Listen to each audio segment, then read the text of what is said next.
నిన్నటి దినాన్ని దేవుని యొక్క అమూల్యమైనటువంటి శుభ వర్తమానాన్ని మనము విన్నాం. మరి దైవజనులు ద్వారా పన్నెండు దినాన్ని వచ్చినటువంటి వారందరూ కూడా ఈ దినాన్ని రాలేదు. మరి యొక్క ఏరియా వాళ్ళుగా మీ అందరూ కూడా వచ్చినారు. మీ అందరికీ కూడా ఉంటున్నారు. మరి యూట్యూబ్లో మీరు వాక్యాన్ని విన్నారని నేను అనుకుంటున్నాను.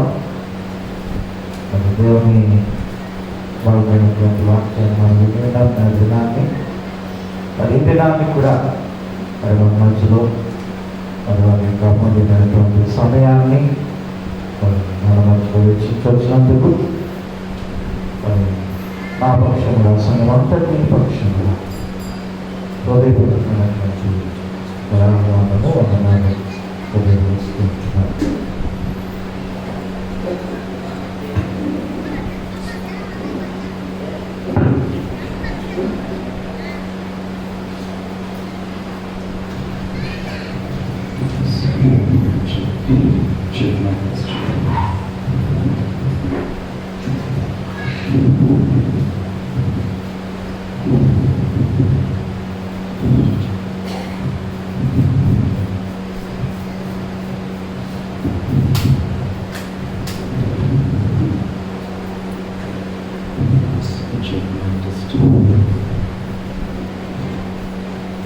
ట్రిపుల్ కంప్లీట్గా బేస్ అంతా ట్రిపుల్ బాగా పెట్టేస్తాం.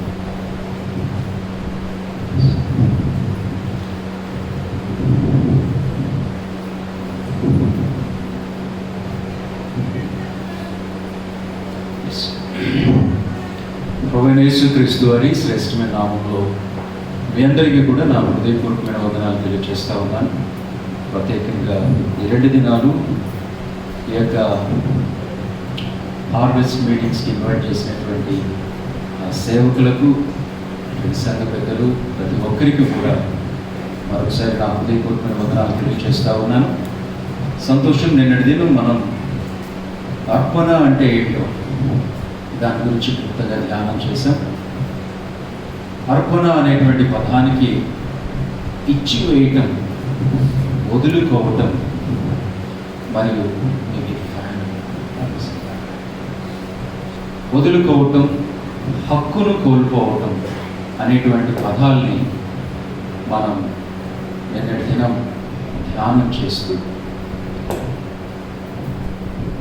దేవుడు మనకి ఏమేమి ఇచ్చారు అనగా ఆయన మనకి లైఫ్ అండ్ బ్రెత్, మరి జీవము మరియు ఊపిరి, రెయిన్ అండ్ సీజన్స్, వర్షము మరియు ఋతువులు, ఇంకా ఆకలి ఉన్న వారికి ఆహారం, మరియు జ్ఞానాన్ని, శాంతిని, వాటి మించి అమూల్యమైన రక్షణ. సో వీటినన్నింటినీ అనుగ్రహించిన దేవునికి తిరిగి మనము ఏమివ్వాలి?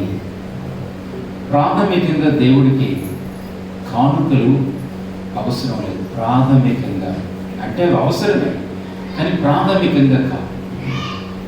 కానుకలు ఇవ్వటం కన్నా మనము మొదటిగా మనము దేవునికి సమర్పించుకోవాలి, ఇచ్చి వేసుకోవాలి.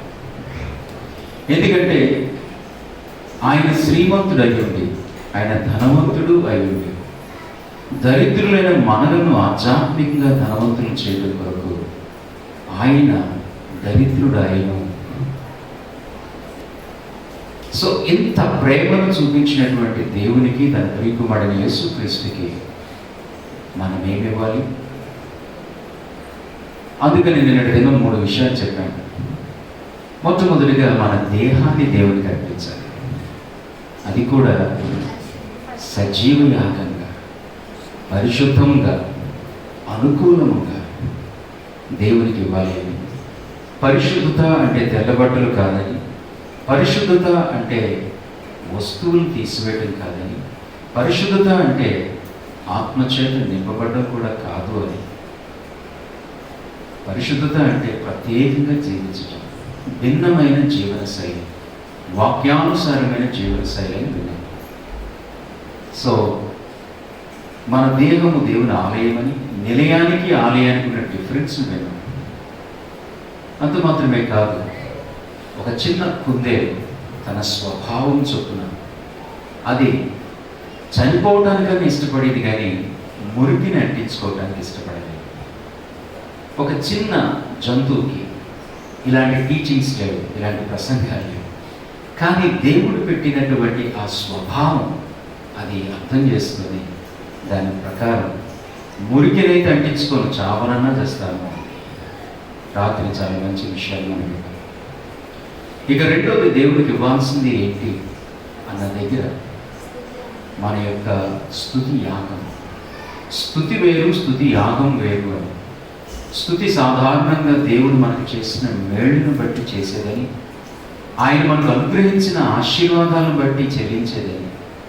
కానీ స్తుతి యాగము అన్నది నాకేం చేశాడు అన్న దాన్ని బట్టి కాదు, నాకు ఏమై ఉన్నాడు అన్న దానిని బట్టి అని. స్తుతి యాగం యెహోవా. యోబు గురించి మరియు తర్వాత పౌలు శీలల గురించి ప్రతికూల పరిస్థితుల్లో వారు ఏ విధంగా దేవుణ్ణి వారు స్తుతించారో మనం విన్నాం. సో ఆఖరిగా దేవునికి కానుకలు కూడా అవి ప్రీతికరంగా ఉండాలి అని, సువాసనగా ఉండాలని, ఇష్టంగా ఉండాలని కదా మనం విన్నాం. ఈరోజు మనం కృతజ్ఞతార్పణ పండగల్లో రెండవ రోజు, నాకు ఆఖరి సెషన్. మీ పాస్టర్ గారు రేపు కూడా నన్ను అడిగారు. అయితే కంచరపాలెంలో నాకు 2 సర్వీసులు ఉన్నాయి కోవిడ్ని బట్టి. First service, second service. పైన కింద, పైన లైవ్ వెళ్తుంది. సెకండ్ సర్వీస్ పైన లైవ్ అంటే పై వరకు లైవ్ వెళ్తుంది, పైన టీవీ స్క్రీన్ నుండి లైవ్ వెళ్తుంది. సెకండ్ సర్వీస్కి మామూలుగా ఆన్లైన్ లైవ్ ఇస్తాం. కొద్దిమంది మా లాక్డౌన్ టైంలో జరిగిన ఆన్లైన్ సర్వీసెస్లో చాలామంది వాళ్ళు పార్టిసిపేట్ చేశారు. అందుకని కొద్దిమంది ఇంకా పెద్దవాళ్ళు, సిక్ పీపుల్ రాలేకపోతున్నారు, కొద్దిమంది అలవాటు పడిన వాళ్ళు ఉన్నారు అన్న ఆలోచనలో సెకండ్ సర్వీస్ లైవ్ ఇస్తాం. ఫస్ట్ సర్వీస్ 6:30కి, సెకండ్ సర్వీస్ 8:30కి. అది అయిన వెంటనే స్టార్టింగ్లో మార్నింగ్ 11 o'clockకి పెందుర్తి సర్వీస్ పెట్టారు. అది యాక్చువల్ ఈవినింగ్ సర్వీస్. ఈ లైన్గా 3 ఆరాధనలు నిలబడి చూడలేక 1.5 hour సర్వీస్లు అన్నీ కూడా డ్రైవింగ్ చేయడం కష్టమవుతుంది. నాకు డ్రైవింగ్ సపోర్ట్ చేసే చర్చ్ యవనస్తుడు స్వగ్రామానికి వెళ్ళడం. సో మళ్ళీ అగైన్ ఈవినింగ్ సర్వీస్కే నా పాటలు చూసి మా పెద్దృతిలో ఉన్నటువంటి సంఘ విశ్వాసులందరూ ఈవినింగే పెట్టేద్దామని చెప్పాను. సో మామూలుగా అయితే నేను 10:30కి మా సెకండ్ సర్వీస్ కంచరపాలెంలో అయిపోతుంది, రాగలుగుతాను.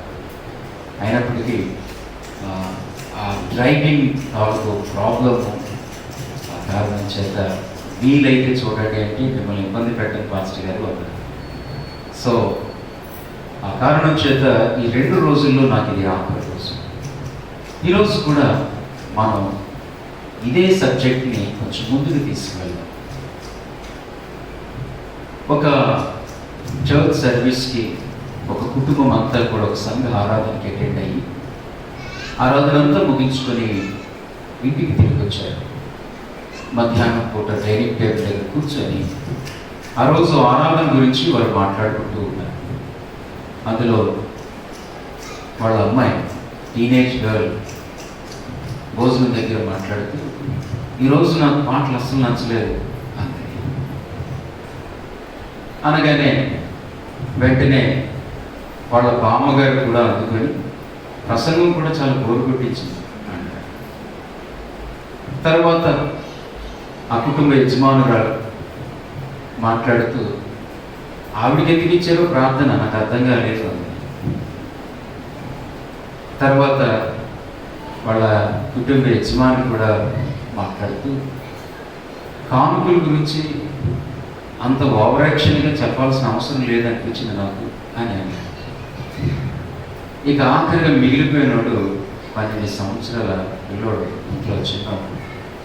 వాడు మెల్లగా ఇదంతా విని భోజనం చేస్తూ, మీరు వేసిన 5 రూపాయల కానుకలకి అంతకు మించిన షో దొరకదు అన్నాడు. మీకు అర్థమైంది కదా? అంటే నేను మీకు ఏం చెప్పడానికి ప్రయత్నిస్తున్నాను అంటే, వేసే కానుక చూస్తేనేమో చాలా స్వల్పమైనది, అల్పమైనది. వారికి ఇవ్వటం తెలియదు వాళ్ళకి నిజంగా చెప్పాలంటే. కానీ వారు మాట్లాడే మాటలు ఎట్లా ఉన్నాయి? విమర్శకులుగా, క్రిటిక్స్గా ఈ సర్వీస్ అలా ఉంది. అంటే 5 రూపాయలు అంటే $5 బయట జరిగిన స్టోరీ. సో మనం డాలర్ ఇవన్నీ ఎదిగి నేను 5 రూపాయలు అన్నాను. మనకు 5 రూపాయలే, వాళ్ళకి $5 మనకు 5 రూపాయలే. ఈ రోజుల్లో చాలామంది యొక్క దృక్పథం ఎగ్జాక్ట్గా ఇలాగే ఉంది. బాధాకరమైనటువంటి విషయం ఏంటంటే,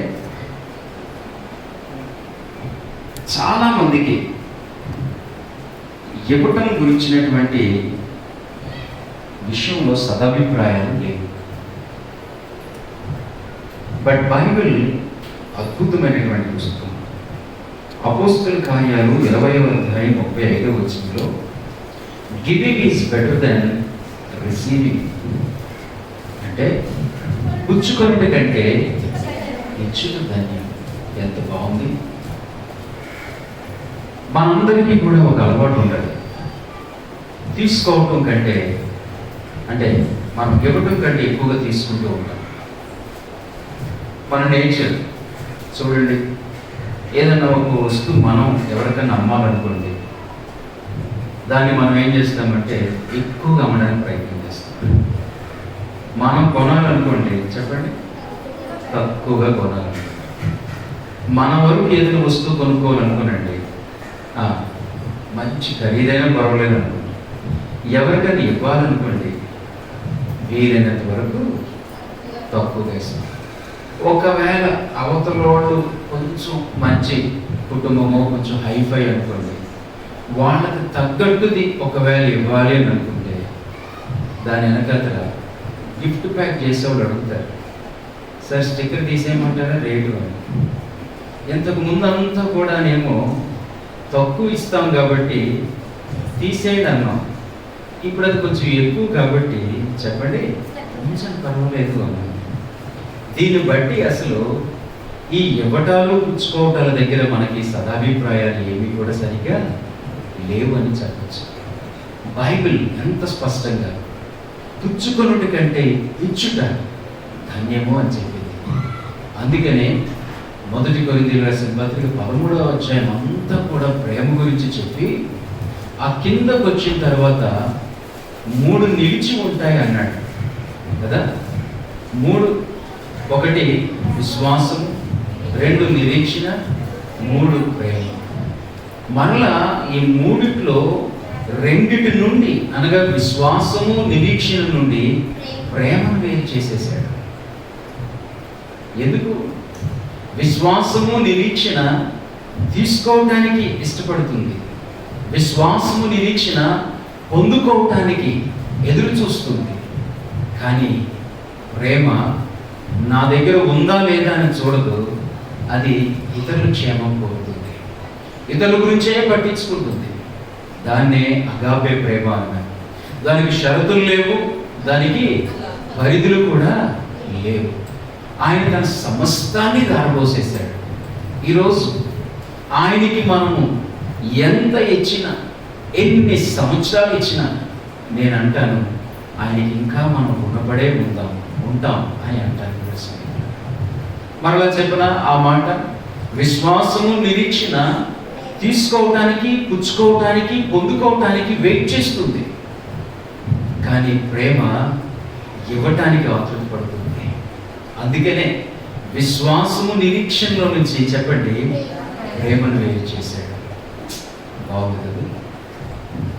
బైబిల్లో ఇవ్వటం గురించి 1000 సార్లు రాశారు అంటే అసలు ఇవ్వటానికి ఎంత ప్రాధాన్యత ఉందో మీరు అర్థం చేసుకోవాలి. ఒక అంశం గురించి 1000 సార్లు మీరు గమనిస్తే నాకు తెలిసి మరి దేని గురించి కూడా అన్ని అంశాలు రాసినట్టు లేవు. ఎట్ ద సేమ్ టైం ఇవ్వటం అన్నది ధనమే. ఎట్ ద సేమ్ టైం ధనము గురించి రాస్తూ ధనాపేక్ష మరలా అన్ని కీడులకు మూలం అన్నాడు. ధనం అన్ని కీడులకు మూలం కాదు.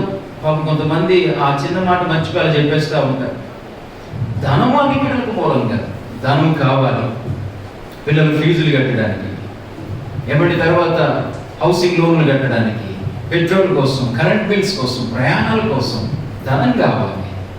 కానీ ధనాపేక్ష, లవ్ ఆఫ్ ద మనీ, ధనము పట్ల ప్రేమ, ధనము పట్ల ఆసక్తి, సమృద్ధి దేవుడిచ్చాడు, సరిపోతుంది, ఇంకా సంపాదించేయాలని చెప్పి. సో కాబట్టి దేవుడు ధనము గురించి లేక ఇవ్వడం గురించి అనే కదా, ధనము గురించే 1000 సార్లు రాయించాడంటే అది ఎంత ప్రాముఖ్యమైన విషయం. అందుకే ఒక మంచి మాట చెప్తాను, గుర్తుపెట్టుకోండి. క్రైస్తవ జీవితంలో ప్రాధాన్యత దేనికండి అని అంటే, తడువుకోకుండా మీరు ఎప్పుడన్నా చెప్పాలి, నెక్స్ట్ టైం ఈసారి నేను వస్తే పవిత్రతకే ప్రాధాన్యత అండి అని చెప్పాలి కదా.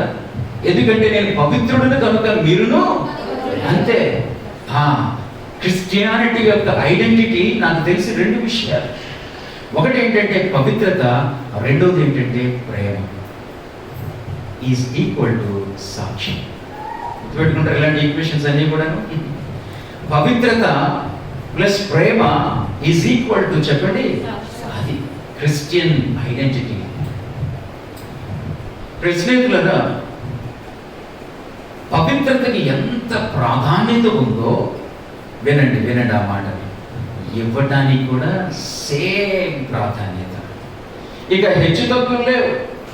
భలేవండి, పవిత్రత ఫస్ట్. కొన్ని మీరంటే మీరు బాగానే చెప్తున్నారు కాబట్టి మాకు అర్థం ఏంటంటే కొంచెం ఇవ్వడానికి ఎంత పెడతామంటే అవ్వదు. పవిత్రతకి ఎంత ప్రాధాన్యత ఉందో ఇవ్వడానికి కూడా చెప్పండి అంతే ప్రాధాన్యత ఉంది. అంటే ఇవ్వటం ఎంత ప్రాధాన్యత అర్థం చేసుకోవడం కొరకు నేను పవిత్రతని కంపేర్ చేసి చెప్తున్నాను. ఈ సబ్జెక్ట్ మన ముగింపులోకి వెళ్ళేసరికి ఈ అంశం అంతా మీకు అర్థమవుతుంది అని నేను అనుకుంటూ ఉన్నాను. కాబట్టి మనం ఈ రాత్రికాల సమయంలో మనం జ్ఞాపకం చేసుకోవాల్సినటువంటి విషయాలు, ప్రభువుని ఎరిగిన తర్వాత మన ప్రయారిటీస్ మారిపోవాలి, మన ప్రాధాన్యతలు మారిపోవాలి. అంటే what first, what next, what last, ఏది మొదట, ఏది తర్వాత, ఏది చివర అనేవి మన జీవితంలో ప్రాధాన్యతలు మారిపోవాలి. మనం ప్రభువుని ఎరిగిన తర్వాత మారు మనసు పొందాం అని అంటారు మనల్ని కదా. మారు మనసు అంటే అర్థం ఏంటి? మనసుని మార్చుకున్నారు అని అర్థం. ఇంకా ఖచ్చితంగా గ్రీకు పదానికి అర్థం చెప్పాలంటే, మారు మనసుకి ఉపయోగించిన గ్రీకు పదానికి అర్థం చెప్పాలి అంటే, ఒక దిశ నుండి పరిపూర్ణంగా ఆపోజిట్ డైరెక్షన్కి, వ్యతిరేకమైన దిశకు తిరిగిపోవటం మారు మనసుకి గ్రీకులో వాడిన పదానికి అర్థం చెప్తున్నారు. అంటే రక్షించబడటానికి నీకు ఏ దృక్పథాలైతే ఉన్నాయో, ఏమండి, పాపం పట్ల, లోకం పట్ల, లేకపోతే ఆహారం పట్ల, లేకపోతే ధనం పట్ల, లేకపోతే మానవ బంధాల పట్ల ఏ దృక్పథం అయితే మీకు ఉందో, రక్షించబడిన తర్వాత లేక మనసును మార్చుకున్నాక, లేక మారు మనసు పొందిన తర్వాత వాటికి కంప్లీట్ వ్యతిరేకమైనటువంటి దృక్పథాల్లోని మనము వచ్చేయాలి. మారు మనసు పొందడం అంటే బాప్తిసం తీసుకోవడమో, తెల్లబట్టలో కాదు స్నేహితులారా. జీవనశైలి టోటల్గా మారిపోవాలి. మన యొక్క అలవాట్లు మారిపోవాలి, హ్యాబిట్స్, మన యాటిట్యూడ్ మారిపోవాలి, దృక్పథాలు మారిపోవాలి, అభిప్రాయాలు కూడా మారిపోవాలి. ఒక్క మాటలో చెప్పాలంటే జీవితం పరిపూర్ణంగా చెప్పండి మారిపోవాలి. మారు మనసు. ఈరోజు ఎంతమంది మారు మనసు పొందిన వాళ్ళు, వారు మానవ బంధాల దగ్గర, దేహం పట్ల, లోకం పట్ల, సాతాను పట్ల, అలాగే ఇంకా ధనము పట్ల ఎంతమంది యొక్క దృక్పథం మారిపోయింది. పేరు ప్రతిష్టల పట్ల, గుర్తింపు పట్ల. మీరు ఎప్పుడన్నా సరే బైబిల్ని మరి పూర్తి చేశారో లేదో నాకు తెలియదు. కనీసం స్నేహితులను నేను చెప్తున్న ఈ మాట ఒకసారి ట్రై చేసి చూడండి. ఈ నెక్స్ట్ మంత్ అయ్యేలోపు, ఈ సంవత్సరం అయ్యేలోపు మత్తయి సువార్త 5, 6, 7 అధ్యాయాలు చదవటానికి ధ్యానపూర్వకంగా చదవకుండా చదివేస్తే జస్ట్ అంతా కలిపి గంటలు చదవచ్చు. నా జీవితంలో నా తొలి దినాల్లో 95వ సంవత్సరంలో నేను మారు మనసు పొందిన సంవత్సరం అది. నేను చదివడానికి నాకు 1 వీక్ పట్టింది, 1 వారం రోజులు పట్టింది. దాన్ని కొండ మీద ప్రసంగం అని అంటారు, మౌంట్ సెర్మన్ అంటారు. యేసు ప్రభు మాట్లాడినటువంటి మాటలు, అప్పటి వరకు ప్రపంచం విన్న మాటలు ఒక ఎత్తు అయితే ఆయన చెప్పిన మాటలు మరొక ఎత్తు, కంపారిజన్ లేదు. ఆ మాటలు చదువుతా ఉండగా నాకు చిన్నప్పటి నుండి నేను చూసిన క్రైస్తవులు గుర్తొస్తున్నారు, సేవకులు గుర్తొస్తున్నారు, పాటలు పాడేవాళ్ళు గుర్తొస్తున్నారు, ఏమంటే ఇంకా అనేక మంది నాకు గుర్తొస్తూ ఉన్నారు. దేవుడు నన్ను ఛాలెంజ్ చేశాడు. బాగా గుర్తొచ్చారు కదా, వాళ్ళని చూసి ఇలాగెత్తుకున్నారు అలాగెత్తుకున్నారు అనుకున్నారు కదా, రా నువ్వు ఇలా ఉండటానికి ప్రయత్నం చేయి. నన్ను ఛాలెంజ్ చేశాడు దేవుడు. చాలా టఫ్ ప్రేస్ స్నేహితులారా, చాలా కష్టం. నేను అడిగాను, నా వల్ల అయితే కాదు, మీరు హెల్ప్ చేస్తే తప్పకుండా నేను ట్రై చేస్తానన్నా. స్నేహితులారు, దేవుడు హెల్ప్ చేస్తున్నారు, నేను ట్రై చేసేలా చేస్తూనే ఉన్నాను. అంటే ఆ ప్రాసెస్ ఒకసారి ఆగిపోయేది కాదు కదా. భక్తి, నేను నీతికి వచ్చేసానండి, పవిత్రతకు వచ్చేసానండి, ఇక నాకు అవసరం లేదండి, ఎవరు నాకు బోధించే అవసరం లేదండి, నేను నేర్చుకోవాల్సిన అవసరం లేదండి కాదు కదా క్రైస్తవ జీవితం. చనిపోయి బెడ్డులో పెట్టినంత వరకు కూడా నేర్చుకుంటూనే ఉండాలి, సరి చేసుకుంటూనే ఉండాలి, మార్చుకుంటూనే ఉండాలి, మార్పు చెందుతూ అనగా మరింతగా ఆయన స్వారూప్యంలోనికి మార్పు చెందుతూ ఉండాలి. సో మనం ధనము పట్ల దృక్పథం అంటే మారు మనసు పొందిన తర్వాత మన దృక్పథాలను మార్చుకోవాలి టోటల్గా అన్నమాట. ఇక పాత బ్రతుకి క్రొత్త బ్రతుకి అంటే చాలా వ్యత్యాసం కనబడాలి. అప్పుడు అలాగే ఉన్నారండి, ఇప్పుడు కూడా పెద్దగా తేడా లేదండి అనేటువంటి సాక్ష్యాలు కనబడకూడదు. మన కుటుంబ సభ్యులు, మన ఇరుగు పొరుగు వారు, మన చర్చ్ మెంబర్స్, మన ఆఫీస్లో కొలీగ్స్, మనతో పాటు పనిచేసేవాళ్ళు, మనతో పాటు చదువుకునేటువంటి వాళ్ళు, మన వీధిలో కలిసి జీవించేటువంటి వాళ్ళు, గుర్తుపెట్టుకోండి, నిజమేనండి అప్పటికి ఇప్పటికీ వ్యక్తిలో తేడా కేవలం బొట్టు తీయడంలో మాత్రమే కాదు, తేడా కేవలం కొన్ని టెర్మినాలజీ క్రైస్తవ పరిభాష ఉపయోగించడమే కాదు, తేడా కేవలం ఒక నల్ల పుస్తకం పట్టుకోవడం ద్వారా మాత్రమే కాదు, తేడా బ్రతుకులో కనబడాలి, తేడా దృక్పథంలో కనబడాలి, తేడా చెప్పండి ఇక ఆలోచనలో అలవాటుల్లో టోటల్గా చెప్పాలంటే జీవన శైలిలో కనబడాలి. అది వెంటనే జరగదు. పాప క్షమాపణ పొందుకున్నప్పుడు జన్మకర్మ పాపములు పోతాయి, కానీ స్వాభావికంగా ఈ దేహంలో ఉన్నాము, లోకంలో ఉన్నాము, సాతాను అనేవాడు బ్రతికే ఉన్నాడు కాబట్టి ఆ కారణం చేత మనము ఈ స్వాభావికమైనటువంటి పాపం మనకు ఉంటూనే ఉంటుంది. బట్ వారం వెంబడి వారం వాక్యం వింటూ ఉండగా ఆ వాక్యానికి తగ్గట్టు మన స్వభావాన్ని మార్చుకుంటూ ఉండాలి. నాకు తెలిసి నేను అంటాను 1 year to 3 years, 1 సంవత్సరం నుండి 3 సంవత్సరాలు అనగా రక్షించబడినటువంటి 1 సంవత్సరం నుండి 3 సంవత్సరాలు అయ్యేసరికి మూలపాఠాలు చెప్పించుకోకూడదు. ప్రశ్న ఏంటి, వీధిలో గొడవపడ్డామంట, పొలాల దగ్గర చాలా ఫైటింగ్ చేసామంట, బూతులు తింటామంట, కాలువ దగ్గర చెత్త ఉంచేసామంట. ఈయనకి మాట్లాడిన ఎలా తెలుసు అనుకుంటున్నారు మీరు? కప్పురాడు. నా మెయిన్ చర్చ్ అక్కడే కదా, సేమ్ అట్మాస్ఫియర్. ఇంకొంచెం కాకపోతే కొంచెం విషయాలు ఉంటుంది, ఇక్కడ బాగా ఇరుగ్గా ఉంది, బట్ సేమ్. ఈ ప్రాంతాల్లో సేవ ఛాలెంజింగ్, చాలా కష్టం, చాలా క్లిష్టం. నిజం, ఇవన్నీ కూడా నాకు తెలిసినటువంటి విషయాలు. ప్రశ్నేతులను నోరు జారేవా అంతే సాక్ష్యం పోయింది. మనం తప్పు చేస్తే అడగాలి, పొరపాటు చేస్తే అడగాలి, మనకు పొరపాటు లేనప్పుడు అడగాలి, కానీ దానికి ఒక పద్ధతి ఉంది. ఒకప్పుడు పద్ధతి ఏమో మొత్తం చేరు లోపలకు దోపి మన యొక్క సంస్కృతాన్ని అంతా నింపేవాడు. బట్ ఇప్పుడు నేను సాత్వికుడును, నేను దేన మనసు కలిగిన వాడును, రండి నా దగ్గర నేర్చుకోండి. ఎప్పుడన్నాడు ఈ మాట? ప్రయాసపడి భారం మోస్తున్న సమస్తమైన జనులారా నా దగ్గర రండి, మీకు నేను విశ్రాంతిని ఇస్తాను. అంటే ఎవరైతే పాప భారమును వదిలించుకోవడానికి నా దగ్గరికి వస్తారో వాళ్ళకి ఆ భారం నుంచి, అనగా వారిని పాపం నుంచి విడిపించి నేను రక్షిస్తాను. రక్షించిన వెంటనే నువ్వు అటు ఇటు వెళ్ళిపోవడం కదా, ఆ మీటింగ్కి ఈ మీటింగ్కి రా, నా దగ్గర నేర్చుకో, నా కాడి ఎత్తుకో. అది కష్టం, బట్ నువ్వు నేర్చుకుంటే నీకు సులువే. నేను సాత్వికుడును, నేను దీన మనసుకు గలవాడు. ఆ పాప భారాన్ని విడిచిపెట్టిన వెంటనే కాడిని మనం పైన పెట్టుకొని దాన్ని ఎలా క్యారీ చెయ్యాలో, ఈ వీధిలో, ఈ ఊరిలో, ఈ పట్టణంలో ఎలాగ వాటిని మోసుకుంటూ క్రీస్తుని ప్రదర్శించాలో నేర్చుకోవాలి. నేను ఎక్కడున్నాను? ఇదంతా కూడా పుచ్చుకొనుడి కంటే ఇచ్చుట ధన్యము దగ్గరే ఉన్నాను. అక్కడ చెబుతూ మారు మనసు గురించి చెప్తూ ఉన్నాను. మారు మనసు పొందినప్పుడు అన్నీ మారిపోవాలి. దృక్పథాలు మారిపోవాలి, అలవాట్లు మారిపోవాలి, జీవన శైలి మారిపోవాలి, మనుషుల పట్ల, ధనం పట్ల, పేరు ప్రతిష్ఠ పట్ల అభిప్రాయాలు మారిపోవాలి.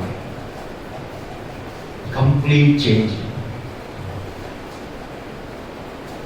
అందుకే మనం జక్కయ్య గురించి ఆలోచిస్తే, జక్కయ్య జీవితంలో వచ్చిన మార్పు చాలా స్పష్టంగా తన దృక్పథం చూపించాడు. అక్కడ అంటారు కదా, మన పిల్లలు అంటారు కదా, అవతలడు తేడా చేసాడు అనుకోండి, కొంచెం ఇంగ్లీష్ పదాలు వాడతారు మన పిల్లలు, వాడు యాటిట్యూడ్ చూపించేస్తున్నాడు అంటారు. ఆ యొక్క జక్కయ్య మారిన తర్వాత చూపించిన యాటిట్యూడ్ మీకు గుర్తుందా? ఏంటది? 4 వింతలు. వండర్ఫుల్. అతను దృక్పథం ధనం పట్ల మారిపోయింది. తన మారు మనసు సరైనదే, తన రక్షణ సరైనదే అని తన గుప్పులు పెట్టడం ద్వారా తన హృదయ స్థితిని ప్రదర్శించాడు. హల్లెలూయా. బ్యూటిఫుల్ గా ఈ పదం. క్రిస్టియన్లు మారిపోయామంటే బొట్టు తీయడం మాత్రమే కాదు, మారిపోయే విగ్రహాలు తీయడం మాత్రమే కాదు, మారిపోయామంటే క్రిస్టియన్ల డ్రెస్సింగ్ మార్చేయడం మాత్రమే కాదు, భాష మార్చేయడం మాత్రమే కాదు, చర్చికి వచ్చేయడమే కాదు, నల్ల పుస్తకం అనే బైబిల్ పట్టుకోవడం మాత్రమే కాదు. మార్పు దృక్పథంలో, యాటిట్యూడ్, మార్పు, ఆ యొక్క అలవాటుల్లో, హ్యాబిట్స్లో మార్పు, ఆలోచనల్లో, అసలు టోటల్గా. ఈరోజు మన సబ్జెక్ట్ తగ్గట్టు జక్కయ్య వచ్చాడు మన దగ్గరికి. జక్కయ్య మనతో అంటున్నాడు, నా మార్పు సరైనదే అని నా యొక్క గుప్పిల్ని విప్పటం ద్వారా నా హృదయ స్థితి నేను ప్రదర్శిస్తున్నాను అన్నాడు. 4 వింతలు. అందుకే పరిశుద్ధుడికి ఎంత ప్రాధాన్యత ఉందో క్రైస్తవ జీవితంలో చెప్పండి, ఇవ్వటానికి కూడా సేమ్ ప్రాధాన్యత ఉంది. రాత్రికాల సమయంలోని మీ మార్పు సరైనదే అయితే స్నేహితులరా, మీ యొక్క ఇవ్వటం దగ్గర, ఇక్కడ సబ్జెక్టు ప్రకారం మీ ఇవ్వటం దగ్గర మిమ్మల్ని ఐడెంటిఫై చేస్తే మీరు నిజంగా మారేరా లేదా, మీ మారు మనసు పరిపూర్ణంగా జరిగిందా లేదా, కేవలం మీరు విగ్రహారాధన విషయంలోనే మారారా, లేకపోతే కేవలం మీరు వస్త్రధారణ విషయంలోనే మారారా, లేక ఇంతవరకు చెప్పుకుంటున్నాడు పరిపూర్ణంగా అన్ని విషయాలు కూడా మారారా లేదా. జక్కయ్య అద్భుతమైన ఎగ్జాంపుల్. తన గుప్పులు విప్పటం ద్వారా తన మార్పు సరైనదే అని తన హృదయ స్థితి గుప్పులు విప్పడం ద్వారా అతను ప్రదర్శిస్తూ ఉన్నాడు. నాకైతే నేను ధ్యానిస్తూ ఉండగా ఈ మాటలు నాలో చాలా, అంటే నేను కొన్ని మాటలు ధ్యానించేటప్పుడు ఎంజాయ్ చేస్తూ ఉంటాను కృష్ణ. ఈరోజు మనం ఒక సంఘం గురించి ధ్యానం చేద్దాం. ఆ సంఘము పేరు మాసిదోనియా సంఘం. ఎక్కడ ఉంటుందో మీకు తెలుస్తుందా ఆ సంఘం? అంటే బైబిల్, మామూలు మ్యాప్లో కాదు. బైబిల్ ఎక్కడ ఉంటుంది? కొరింథీయులకు రాసిన 2వ పత్రిక దగ్గర ఉంటుంది ఆ సంఘం. 8వ అధ్యాయం దగ్గర ఉంటుంది. చాలా విచారకరమైన విషయం ఏంటంటే, నాకు తెలిసి చాలా మంది దీన్ని సరైన రీతిలో ధ్యానించలేదు, బోధించలేదు అని అనుకుంటాను నేను. ఆ విషయంలో ఈరోజు రాత్రి దేవుని యొక్క ఆత్మ సహాయంతో కొంచెం మీకు బోధించడానికి ప్రయత్నిస్తాను. అందులో ఉన్న వాక్యాలు మన యొక్క ఆఫరింగ్ కవర్స్ మీద ఉపయోగించుకోవడానికే అన్నట్టు చాలా మంది వాటికే పరిమితం చేశారు. ఆ వాక్యాన్ని ధారాళంగా ఇచ్చి వారిని దేవుడు దీవిస్తాడని, తర్వాత విస్తారంగా ఇస్తే విస్తారంగా పంటను కోస్తారు. ఈ లేఖనాలు కేవలం ఎక్కడికి పరిమితం అయిపోయాయి అంటే, చర్చెస్లో ఉన్నటువంటి చెప్పండి ఆఫరింగ్ కవర్ల మీద పరిమితం అయిపోయాయి. ఒకవేళ మన దగ్గర కూడా ఉంటే దయచేసి నేను మిమ్మల్ని కించపరచట్లేదు స్నేహితులారా, అస్సలు కాదు. కేవలం అక్కడ అంతవరకే కాదు, ఇంకా దానికి సంబంధించిన కొన్ని విషయాలు ఉన్నాయి. మాసిదోనియ సంఘం గురించి అద్భుతమైనటువంటి విషయాలు పౌలు కొరింథీ సంఘానికి రాస్తూ వారిని ప్రోత్సహించాడు. ఎందుకు అంటే వారు ప్రారంభించిన దాన్ని కొనసాగించలేకపోయారు. క్రైస్తవ జీవితంలో స్నేహితులారా, ప్రారంభం ఎంత గొప్పతనమో చెప్పండి, దాని కొనసాగింపు, దాని ముగింపు కూడా అంతే. చాలాసార్లు ప్రారంభించి మధ్యలో విడిచిపెడతారు.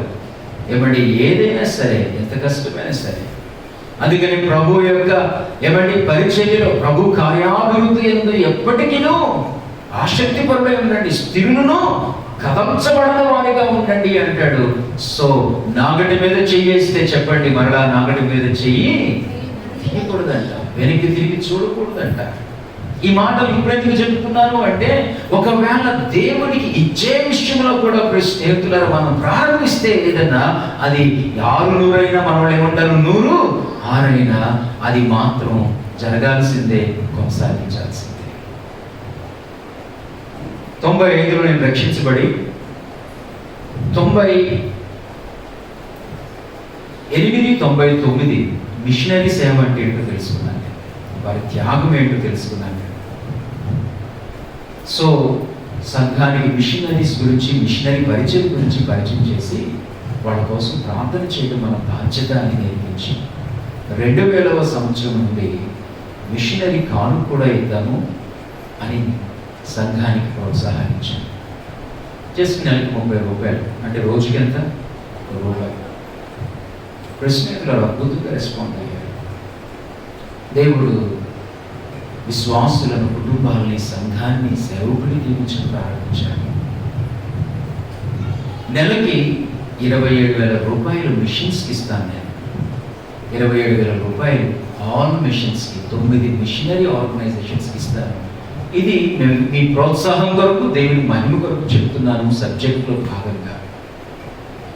అయితే మార్చి నెలను పక్కన పెడితే ఏప్రిల్ చర్చెస్ లేవు. April, May, June, July, August, September, October, November, almost 8 నెలలు చర్చెస్ లేవు. అంటే లాస్ట్ మంత్ చర్చ్ ఓపెన్ అయింది, అక్టోబర్లో చర్చ్ ఓపెన్ చేసాం. కాబట్టి 8 నెలలు తీసేద్దాం, 7 నెలలు.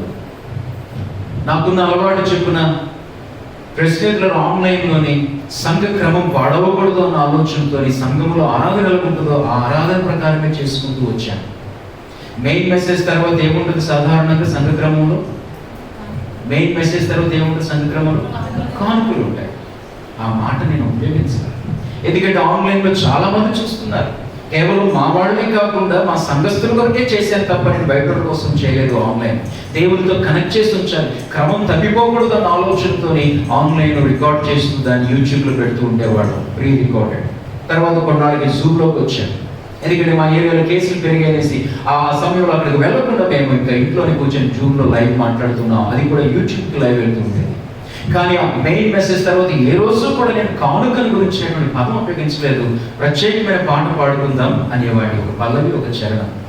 ఎవరి గృహాల్లో వాళ్ళు సంఘ క్రమం ప్రకారము ఈరోజు ఆన్లైన్లో ఏం జరిగిందో అది వారికి గుర్తే. కాబట్టి చర్చిలో జరిగినట్టే జరుగుతుంది. కాబట్టి మెయిన్ మెసేజ్ తర్వాత పార్ట్ ఏంటో చెప్పండి, కానుక. నేను చెప్పక్కర్లా, వాళ్ళకి అర్థమైంది, వాళ్ళ సంఘ విశ్వాసం. ఆ కారణం చేత వేసేవాళ్ళు వేసారు, వేయలేని వాళ్ళు వేయలేదు. నాకు తెలియదు ఎవరు వేసారు, ఎవరు వేయలేదు తెలియదు. నో ఎంక్వైరీస్, దశమ భాగాల గురించి మాట్లాడలేదు నేను ఫోన్లు చేయలేదు, సంఘ పద్ధతులు అలర్ట్ చేయలేదు, నేను అస్సలు కానుకల గురించి మాట్లాడలేదు. ప్రత్యక్ష సాక్షి అంటే అబద్ధం చెప్తూ నిజం చెప్తూ నాతో వచ్చినటువంటి యవనస్తులు ఎంఫార్మసీ చేసి ఫార్మసిస్ట్గా షిప్ యార్డ్లో వర్క్ చేస్తూ ఉన్నాడు. తను అన్ని జన కుటుంబాలతో ఒక్కడే వారి కుటుంబాలు రక్షించబడ్డాడు. తరచు నాతో మీటింగ్స్కి వస్తూ ఉంటాడు. స్నేహితులరా, కానీ అద్భుతాలు చేస్తూ వచ్చేది.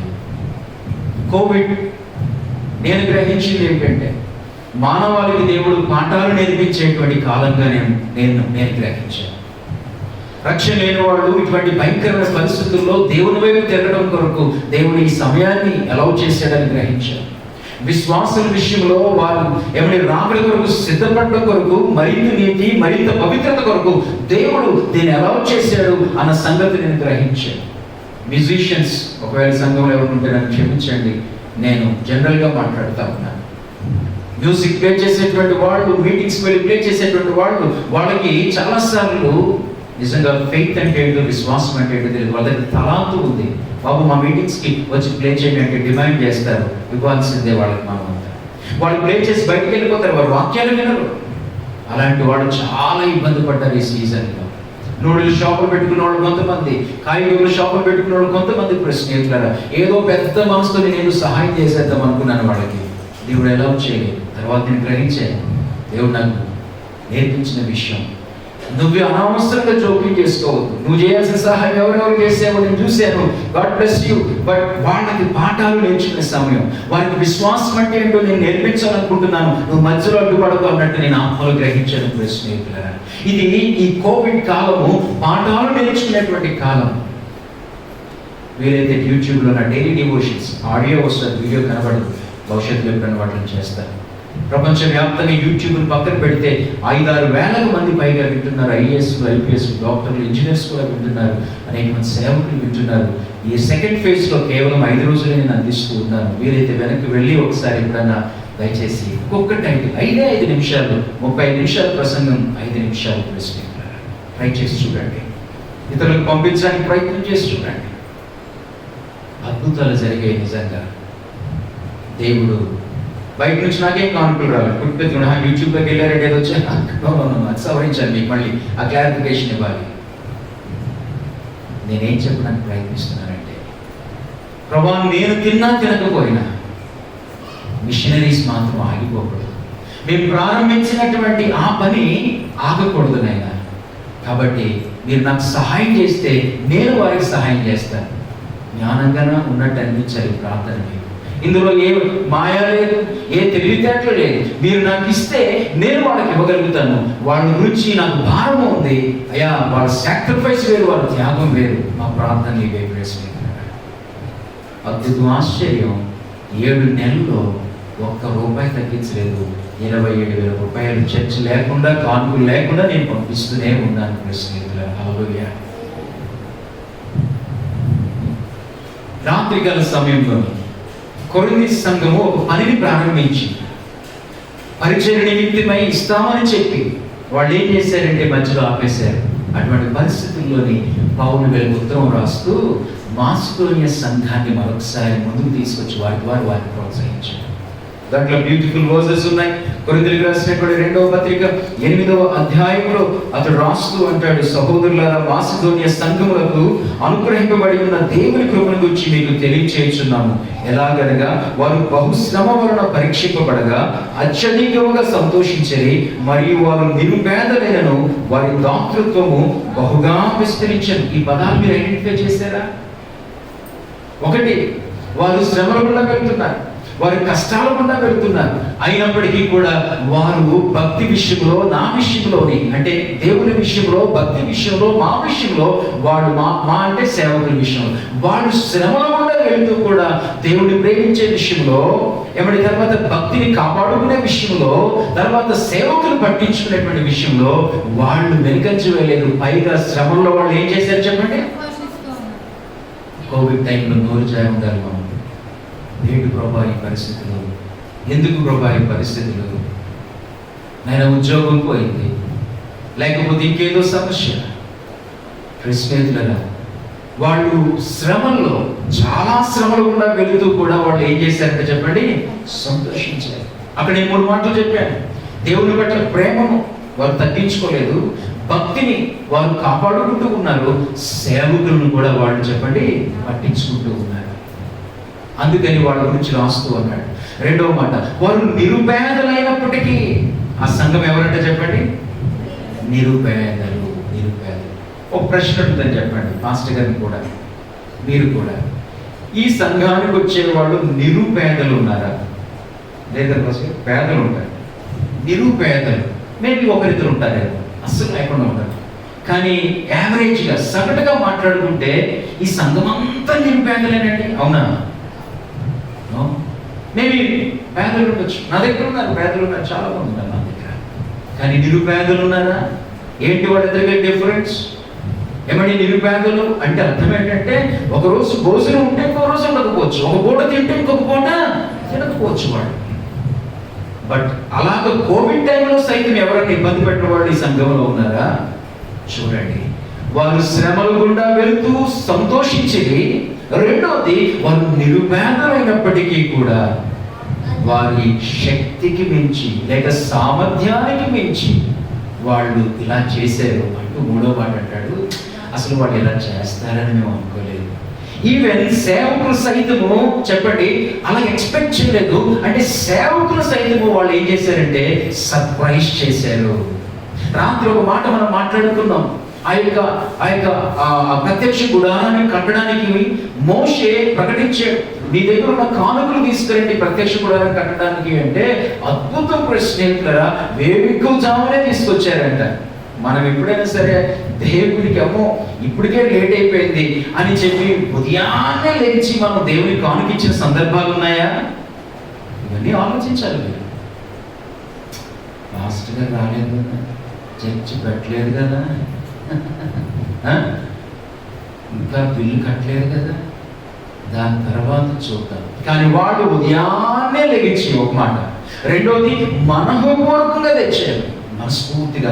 మూడో మాట, వాళ్ళు సేవకులు బాబు హ్యాపీ అంటారు, బాబు మీరు దండం తేకంటారు బాబు. ఈరోజు అలాంటి సేవకులు మనం చూడట్లా. ప్రపంచవ్యాప్తంగా ప్రశ్నలు ఉన్నారు కానీ మనకు కనిపించేదంతా కూడా ఏంటంటే డబ్బులు అడిగేవాళ్ళు ఎక్కువ కనపడతారు. ఎందుకంటే వాళ్ళు ఎక్కువగా ఉన్నారు వేల మీద లెక్క పెట్టగలిగిన ఉన్నారు స్నేహితులు. వాళ్ళకి ధనము ప్రయారిటీ కాదు,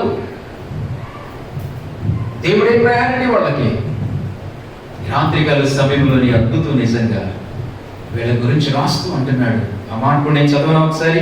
4వ వచనం, ఈ కృప విషయంలో అంతేగా 2వ వచనం ఎండింగ్ బాగా చదవాలి. 2వ వచనం చదవాలి. ఎలాగనగా వారు బహశ్రమం వలన పరీక్షింపబడగా అత్యధికంగా సంతోషించి మరియు వారు నిరుపేదలైనను వారు దాతృత్వం బహుగా విస్తరించెను. ఈ కృప విషయంలోను పరిశుద్ధుల కొరకైన పరిచర్యలు పాల్గొందు విషయంలో మనఃపూర్వకంగా మమ్మల్ని వేడుకొంచి వారు తమ సామర్థ్యము కొలగే కాక సామర్థ్యం కంటే ఎక్కువగాను తమంతట తామే ఇచ్చిరని మీకు సాక్ష్యం ఇచ్చుచున్నాను.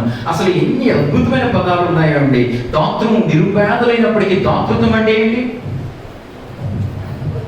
తెలుగు పదమే మర్చిపోయాను, తెలుగు పదాలు మర్చిపోతున్నాం. దాతృత్వం అంటే ఏంటి?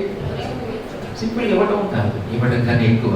ఇంగ్లీష్లో చెప్తాను, ఇవ్వటం అంటే గివింగ్, దాతృత్వం అంటే జనరాసిటీ. చాలా డిఫరెన్స్ అసలు. ఇవ్వటం అంటే మొక్కుబడి టైపు, ప్రశ్నేతుల ఏదో మ్యాండేటరీ లాగా ఇవ్వాలి కదా, తప్పదు, ఆదివారం కదా ఏం తప్పదు అన్నట్టు అనమాట. కానీ దాతృత్వం అది కాదు. వాళ్ళ గురించి రాస్తున్నాడు, నిరుపేదలైనప్పటికీ కూడా చెప్పండి వారు దాతృత్వంలో ఏం చేశారంట? అభివృద్ధిగా ఉన్నారు, విస్తరించి ఉన్నారు. నిరుపేదలు. మనం ఏంటి దాతృత్వంలోకి రావాలి అంటే బాగా ఆశీర్వదిస్తే ఇస్తానండి అంటారు కొంతమంది బాగా ఆశీర్వదించిన తర్వాత అసలు మర్చిపోయేవాళ్ళు కూడా కొంతమంది ఉన్నారు. దేవుణ్ణి, సంఘాన్ని, సేవకుల్ని ప్రార్థించిన వారు మర్చిపోయేవాళ్ళు ఉన్నారు. ప్రశ్న బట్ నీకు ఒక సత్యం చెప్తాను, ప్రపంచవ్యాప్తంగా సువార్త జరగటానికి, ప్రశ్నేతుల సంఘాలు కూడా నడిపించబడటానికి, ముఖ్యంగా సువార్త జరగటానికి ధనం కూడా అవసరమే కదా. ఆ ధనము పేదల నుండి, నిరుపేదల నుండే వస్తుంది అన్నది ఒక సర్వే ద్వారా తెలియచేయబడిన విషయం. హల్లెలూయా. yes. నిరుపేదలైనటువంటి వారు కూడా వాళ్ళు కేవలం ఇవ్వటమే కాదు, ఇవ్వటంలోని వాళ్ళు చెప్పండి నెక్స్ట్ లెవెల్కి వెళ్ళిపోయారు. ఇవ్వటంలోని ఏ లెవెల్కి వెళ్ళిపోయారు? నెక్స్ట్ లెవెల్కి వెళ్ళిపోయారు. జనరాసిటీ, దాతృత్వానికి వెళ్ళిపోయారు. ఇక్కడ రాస్తూ అన్నాడు, మళ్ళీ నేను కిందకు వస్తున్నాను చూడండి. 5వ వచనం, ఇదిగాక మొదట ప్రభువునకును దేవుని చిత్తం వల్ల మాకును తమను తామే అప్పగించుకొని ఇంతగా చేయుదురని మేము. ఆ మాట నచ్చిందండి. వాడిని ఇలాగా ఇస్తారని, ఇలా చేస్తారని, ఇంత ఇస్తారని మేము అనుకోలేదు. అంటే దే వర్ షాక్డ్. అసలు మాకు ఏంటి వీళ్ళకున్న దృక్పథం ఏంటి ఇచ్చే విషయంలో? బికాస్ వాళ్ళకి అర్థమైంది పవిత్రత ఎంత ప్రాముఖ్యమో క్రైస్తవ జీవితంలో. చెప్పండి, ఇవ్వటం అంతే ప్రాముఖ్యం. దేవుణ్ణి ఎవరైతే మొదటి స్థానంలో కూర్చోబెడతారో, ప్రశ్నేతులు బాగా గుర్తుపెట్టుకుని కొన్ని స్టేట్మెంట్స్, వాళ్ళు ధనాన్ని కాళ్ళ దగ్గర పెడతారు. అయితే ఇవ్వటం దగ్గర మాత్రం వాళ్ళు ఎప్పుడు కూడా పైనే ఉంటారు. అట్లా చెప్పనా? దేవుని వాళ్ళు ఎవరైతే సింహాసనం మీద కూర్చోబెడతారో వారి హృదయంలో, వారి జీవితంలో, వారి కుటుంబంలో, వారి సంఘంలో ఎవరైతే నా జీవితానికి, నా కుటుంబానికి, నా యొక్క సంఘానికి మూలం ఆధారం నేనని చెప్పేసి పెద్ద వేసి వారి బ్రతుకుల్లో దేవుని కూర్చోబెడతారు సింహాసనం మీద. అలా కూర్చోబెట్టిన వాళ్ళు ధనాన్ని చాలా చీపుగా చూస్తారు, ధనాన్ని ప్రభు పాదాల దగ్గర పెడతారు. కానీ అలా పెట్టడం వల్లే వాళ్ళు దేవుడిని అలా ఉంచి ధనాన్ని ఎలా ఉంచడం వల్లే ఎవరిలో మాత్రమో ఫస్ట్ ఉంటారు. అలా చెప్పాడు. మీకు అర్థమైందా నేను చెప్పిన సూత్రం? ఆదిమ సంఘం చేసిన పని అదే. ఆదిమ సంఘము నానాటికి విస్తరిస్తూ ఉంది. అద్భుతం. సేవకులు ఏ రోజు కూడా ఇదిగో పేదలు వస్తున్నారు, అనాథలు వస్తున్నారు, విధవరాళ్ళు వస్తున్నారు, తర్వాత స్ట్రేంజర్స్ వస్తున్నారు కదా, కాబట్టి దయచేసి వాళ్ళకి మనం ఆహారం పెట్టాలి, ఒక హాస్టల్ నడిపిద్దాం, వృద్ధాశ్రమం నడిపిద్దాం, సంఘస్థులను మీరు ఆలోచించండి అని నేటి దినాలలాగా సేవకులు అలాగే చెప్పలేదు. ఆ రోజు సేవకులు వాళ్ళే గ్రహించారు. ఎవరు వాళ్ళు గ్రహించింది?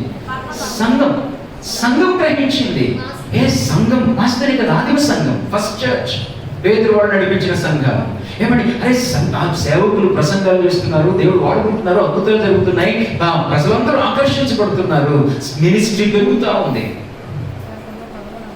సేవకులు వాళ్ళు భోజనాలు పెట్టడం స్టార్ట్ చేసి ఉండాలి. అప్పుడు అనుకుని ఉంటారు వాళ్ళు, ఎక్కడి నుంచి తెస్తారు, మనం ఇవ్వకపోతే అన్న దగ్గర ప్రసంగం చేయలేదు, పిల్లలు ప్రార్థన చేయండి అని కూడా సేవకులు చెప్పలేదు. వాళ్ళే ఐడెంటిఫై చేసి సంఘమే వారి కలిగిన ఆస్తి అంతటిని అమ్మి తీసుకొచ్చి కవర్లో పెట్టి ధారాళంగా ఏమండి ఇచ్చిన వారికి దేవుడు ధారాళంగా ఇస్తాడన్న కవర్లలో పెట్టేసి మాస్టర్ గారి చేతుల్లో పెట్టి సెక్రటరీ గారి చేత చదివించి, ప్లీజ్ డోంట్ మైండ్, నన్ను మరొకరికి భావించరు కదా, అవి తప్పు అంటారు. కానీ గుర్తుపెట్టుకోండి, వాళ్ళు ఏం చేశారు? అమ్మిన ధనాన్ని తీసుకొచ్చి ఎక్కడ పెట్టారు?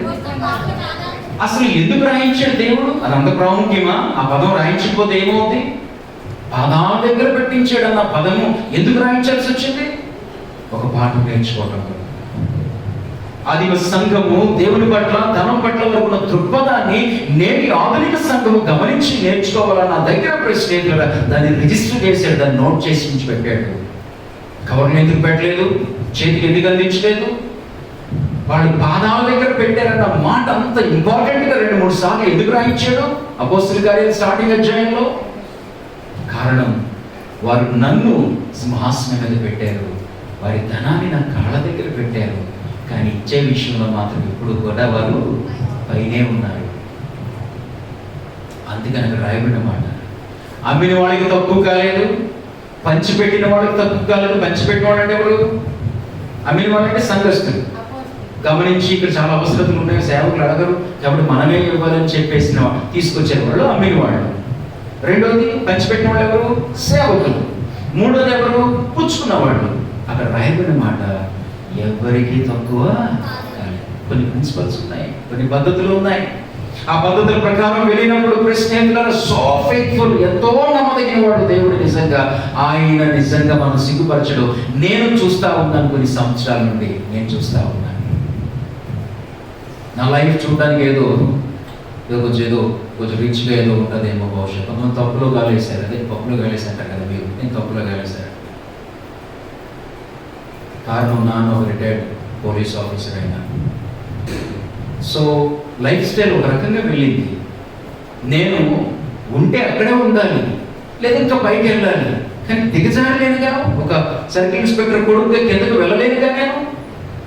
కానీ దేవుడు నా విలువలను గౌరవించినట్టున్నాడు, నా దృక్పథాన్ని గౌరవించినట్టున్నాడు.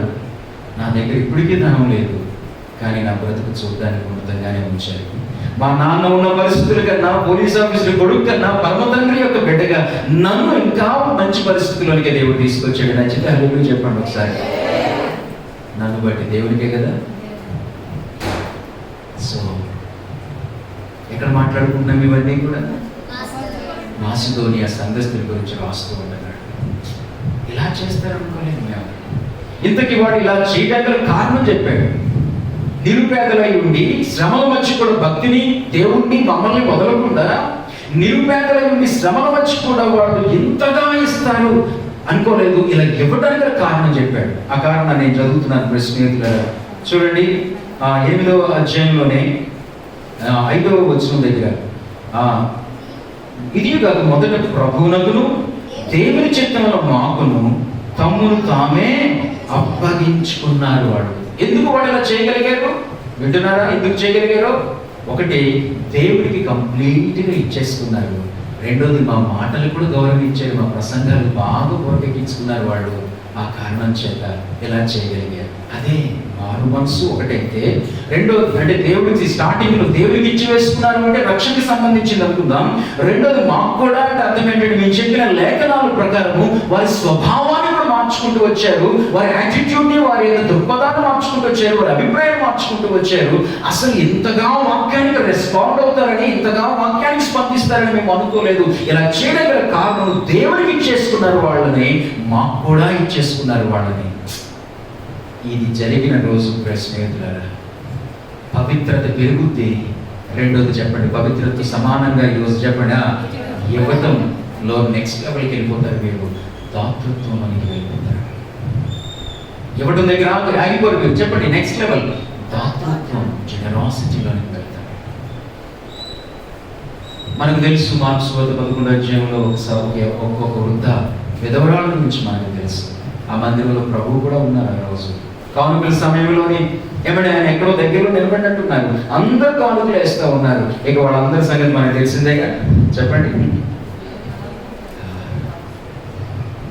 ఎవరికి తెలియకుండా కానుక ఇచ్చేటప్పుడు కూడా స్నేహితులారా, లేఖనం ప్రకారం నువ్వు ఇచ్చేది నీ కుడి చేతికి నువ్వు ఇస్తున్నది, నువ్వు కుడి చేతితో ఇస్తున్నది. చెప్పండి, అంత పర్టికులర్గా చెప్పాడు దేవుడు.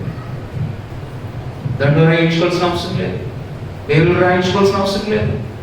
ఎందుకంటే ప్రతిఫలం ఇచ్చేది మనిషి కాదు కదా, ప్రతిఫలం ఇచ్చేది చెప్పండి. ఆ రోజు జరిగిన విషయం మనకు తెలుసు. ఎవరికి తెలియకుండా వేసేసింది. కానీ ఆయన హృదయ రహస్యాలు తెలుసు కదా. ఆయనకి మన గతం తెలుసు, మన ప్రస్తుతం తెలుసు. చెప్పండి, మన భవిష్యత్తు కూడా తెలుసు. వెంటనే శిష్యులతో ఆ కానుకలు ఇస్తుంది కానీ అన్నాడు, వీళ్ళందరికన్నా ఆవిడిచ్చిన కానుక శ్రేష్టం తెలుసా అన్నాడు. వాళ్ళు ఉండలేక అడిగినట్టున్నారు, ఏంటి ప్రభు ఎంత ఇచ్చున్నది ఏంటి? చెప్పండి, ఎంత ఇచ్చింది? ఎంత ఇచ్చింది? 2 రూపాయలేనండి అని చెప్పాలి. అంతేనా? మరి అలాంటప్పుడు అది గొప్పది ఎలాగవుతుంది, అది శ్రేష్టం ఎలాగవుతుంది? మిగిలిన వాళ్ళందరూ మూటలు చూపిస్తూ వేసారే, బట్ 2 రూపాయలే ఎలాగ శ్రేష్టమైంది? తనకున్న సమస్తము అదే. రేపటి గురించి ఆలోచించలేదు. ఏ ప్రసంగం ఏందో ఆ రోజు దేవుడు ఏ అంశంతో మాట్లాడాడో, ఏ వాక్యంతో మాట్లాడాడో, ఏ వాక్యం గుచ్చుకుందో సంభవం ఎందుకో స్నేహితులారా, తనకున్నదంతా సారేపతి విధవరాలాగా సేవకునికి లోబడి, సార్ ఈ రోజుకేనండి ఇంత భయంకరం కబురు మా ఇంటికి వచ్చారంటాడు. బాబు మీరు ఎవరి గురించి విన్నాను? విశాఖపట్నం సేవకుడి గురించి, మనలాంటి బ్యాక్గ్రౌండ్ ఉన్నటువంటి సేవకుడి గురించి విన్నాను. ఆయన వస్తుంటే వాచ్మ్యాన్ అని చెప్పారంట, బాబు మా పాస్టర్ తెలుసు కదా, ఆయన వస్తాను మీరు ఏమని చెప్పన్నారంట. మీకు అర్థం అవ్వాలి విషయం. వేరే ఎవరన్నా అడగండి, ఎవరు అడగండి మళ్ళీ నన్ను. ఎంత భయంకరం. కోవిడ్ టైంలో ఇంటింటికి తిరిగిన పరిస్థితులు, ఎక్కడ మిస్ అయిపోతుందో కానుక, ఎక్కడ మిస్ అయిపోతుందో క్రమం అని, ఆ క్రమం ప్రెసిడెంట్ల మనమే పట్టించుకోకలేదు. వాళ్ళకి అర్థమైతే దాన్ని కంటిన్యూ చేస్తారు వాళ్ళు. చాలా బాధాకరమైన విషయం. ఇళ్లలో దాక్కున్నారంట.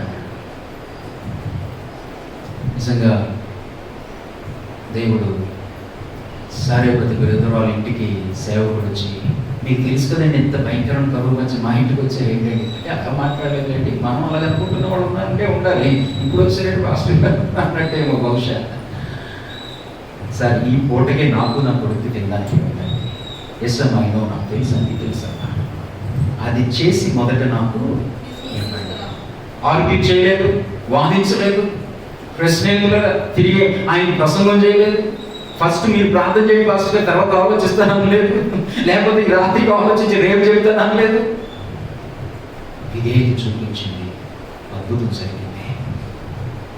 అలాగే ఈమె ఏ వాక్యం ఆమెతో మాట్లాడిందో ఆమెకున్నది అదే. ఇంకా ఆమెకి ఇంకేం లేదు, జీవనోపాధి. ఇంకా దట్ ఈస్ హర్ లైఫ్. దాన్ని వేసేసింది. నేనేం చెప్పడానికి ప్రయత్నిస్తున్నానో తెలుసా?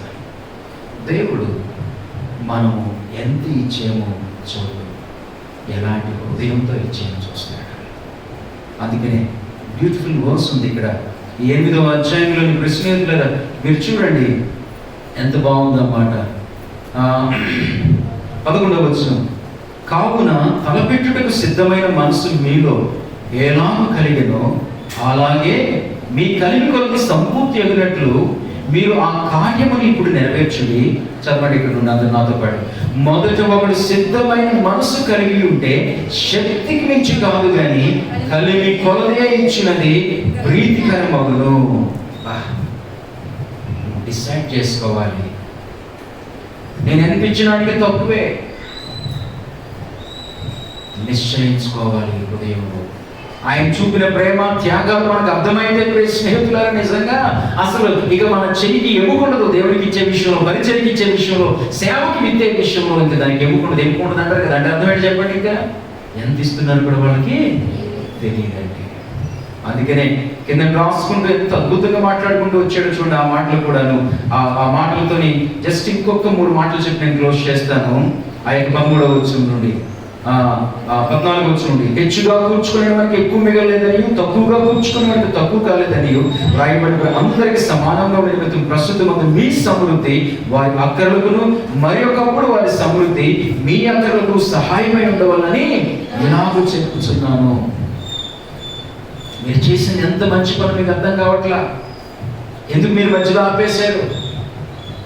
ఇది ఈ రోజు వాళ్ళకి హెల్ప్ అవుతుంది. వన్ ఫైన్ డే నీ యొక్క కష్టాల్లో ఈ రోజు నువ్వు హెల్ప్ చేసేవి చూసావా, దాన్ని దేవుడు రివర్ట్ చేస్తాడు, నీకు మళ్ళా తిరిగి ఇవ్వబోతున్నాడు బిడ్డ. దాన్ని ఆపొద్దు దయచేసి. సో ఎందుకే ఆ విధవరాలు అలాగే ఎలా చేయగలిగిందండి అసలు? చెప్పండి, ఒక్క మాట చెప్పగలుగుతారా? తన జీవనోపాధిని అలా ఎలాగిచ్చేయగలిగింది ఆమె ఆలోచించుకుంటా? ఒకటే ఆన్సర్, ఆమె దేవుణ్ణి నిక్కటంగా ప్రేమించింది. మరి దేనికన్నా మరి ఎవరికన్నా ప్రేమించింది. ఆ కారణం చేత ఆ ధనము, రేపటి యొక్క అవసరత, ఈరోజు ఆకలి, తన ప్రభువుని ప్రేమించే విషయంలో ఆమె ఎవరు మర్చిపోయింది. స్నేహితులారా, మొదట వాళ్ళు దేవునికి అప్పగించుకున్నారు, తర్వాత మాకు అప్పగించుకున్నారు. అందుకని ఇలాగ చేశారు, ఇలాగ చేస్తారని అనుకోలేదు. మీకు ఈ విషయాలు అర్థమైతే ఈ రోజు నుంచి ఇవ్వటం దగ్గర మారిపోతాం. ఇవ్వటం దగ్గర నెక్స్ట్ లెవెల్కి వెళ్ళిపోతాం. అనగా చెప్పండి, నెక్స్ట్ లెవెల్ అంటే దాతృత్వం, జనరాసిటీలోకి వెళ్ళిపోతాం. ఇవ్వటం గురించి గుర్తు పెట్టుకునే 3 మాటలు చెప్పేస్తాను, 9వ అధ్యాయంలో ఉన్నాయి. దాన్ని మనం ప్రార్థనలోకి వెళ్ళిపోదాం. స్నేహితులారా, ముగింపులోకి వస్తున్నాం. 8:30 మనం క్లోజ్ చేసుకుందాం. 9వ అధ్యాయంలోని 6వ వచనం దగ్గరికి రండి. కొంచెముగా విత్తువాడు కొంచెముగా పంట కోయును, సమృద్ధిగా విత్తువాడు సమృద్ధిగా పంట కోయును. మీ ఇవ్వటం గురించి 3 మాటలు గుర్తుపెట్టుకోండి. ఇంగ్లీష్లోనూ తెలుగులో గుర్తుపెట్టుకోండి. ఇక్కడ వెత్తటం గురించి ఉంది కదా, చెప్పండి దేని గురించి ఉంది? ఇక్కడ వెత్తటం గురించి ఉంది. యాక్చువల్లీ నేను క్షమించండి, 13వ వచనం మొదలు చూపించాలి. క్షమించండి, 13వ వచనం నాతో పాటు చదవండి. ఎలాగనగా క్రీస్తు వార్తను అంగీకరించి ఒప్పుకునేది మీరు విధేయులైనందుకు చేతన వారి విషయంలో అందరి విషయం ఇంత ఔదార్యముగా ధర్మము చేసినందుచేతను ఈ పరిచర్య మూలముగా ఆగండి. ఇవ్వటం గురించి రాస్తూ పదం వాడాడు. ఈ పరిచర్య మూలం. ఏ పరిచర్య? మీరు ఇస్తున్న పరిచర్య, మీరు ఇస్తున్న కాంపెని పరిచర్య, సేవకులకి, సంఘానికి, దేవుని సేవకు, దేవుని రాజ్య విస్తరణకి ఇస్తున్న పరిచర్య. అంటే ఫస్ట్ మాట గుర్తుపెట్టుకోండి. ఈ మాటలన్నిటి సారాంశం నేను 3 ముక్కలు చెప్తాను. ఫస్ట్ మాట గుర్తుపెట్టుకోండి, ఇవ్వటం. Giving is a ministry. ఇవ్వటమే ఒక పరిచర్య. బ్యూటిఫుల్ కదా? ఇవ్వటమే ఒక, చెప్పండి. కొంతమంది పరిచర్య అంటే ఏమనుకుంటారు? ప్రసంగం చేయడం, పాట పాడడం, పరిచర్య అంటే ఓడవడం, అన్నీ అవి కూడా పరిచర్యలు కదా, పరిచర్య. కానీ ఈరోజు మీకు కొత్త విషయం అర్థం చేసుకోవాలి. ఇవ్వటము కూడా, చెప్పండి, ఇవ్వటం కూడా మినిస్ట్రీ. Giving is ministry. ఇవ్వటం పరిచర్య. కొంతమంది ఆ పరిచర్యలో భలే ఉంటారు. మాసుకునే సంఘస్థుల దగ్గర, వాళ్ళ దగ్గర ఉందా లేదా ప్రశ్నేతులను పట్టించుకోరు. ఒకసారి నా భార్య నాకు అర్థం కాదు, ఆమె త్యాగం నాకు అర్థం కాదు, ఆమె దాతృత్వం నాకు అర్థం కాదు. నేనేమో ఒక సగటు పాస్టర్ గారు లాగా అప్పుడప్పుడు ఆలోచిస్తూ ఉంటాను. అంటే 8 years వచ్చాయి, నేను పలానా మిషనరీ ఆర్గనైజేషన్కి 50,000 ఇద్దాం అనుకుంటున్నానంటే నేను వెంటనే ఎక్స్ప్రెషన్స్ ఏమీ కూడా మార్చకుండా మెల్లగా మాట్లాడుతూ ఉంటాను. గుడ్, వండర్ఫుల్, కానీ ఆ 50,000 నువ్వు డివైడ్ చేసి ఇంకా చాలా మిషన్స్ ఉన్నాయి కదా, కలిపి ఒక 5 మిషన్స్ 10,000 చెప్పవచ్చు కదంటే ఆ రోజు నన్ను ఒక లాగా చూస్తాను బయట కిందకి. సో అండర్స్టాండింగ్, ఏమండి, చాలా అర్థం చేసుకునే భార్య. సేవలో భార్యలు లేకపోతే సేవ చేయలేము. ముఖ్యంగా మా లాంటి ఏరియాస్లో కానీ, లేకపోతే నేటి కాలపు ఆధునిక ప్రపంచం సేవలో చాలా కష్టం. ప్రశ్న నాకు అది కావాలి, ఇది కావాలంటే అలాంటి సేవ జరగదు. నన్ను కరెక్ట్గా చెప్పాలంటే చాలా చీప్గా చూసాను.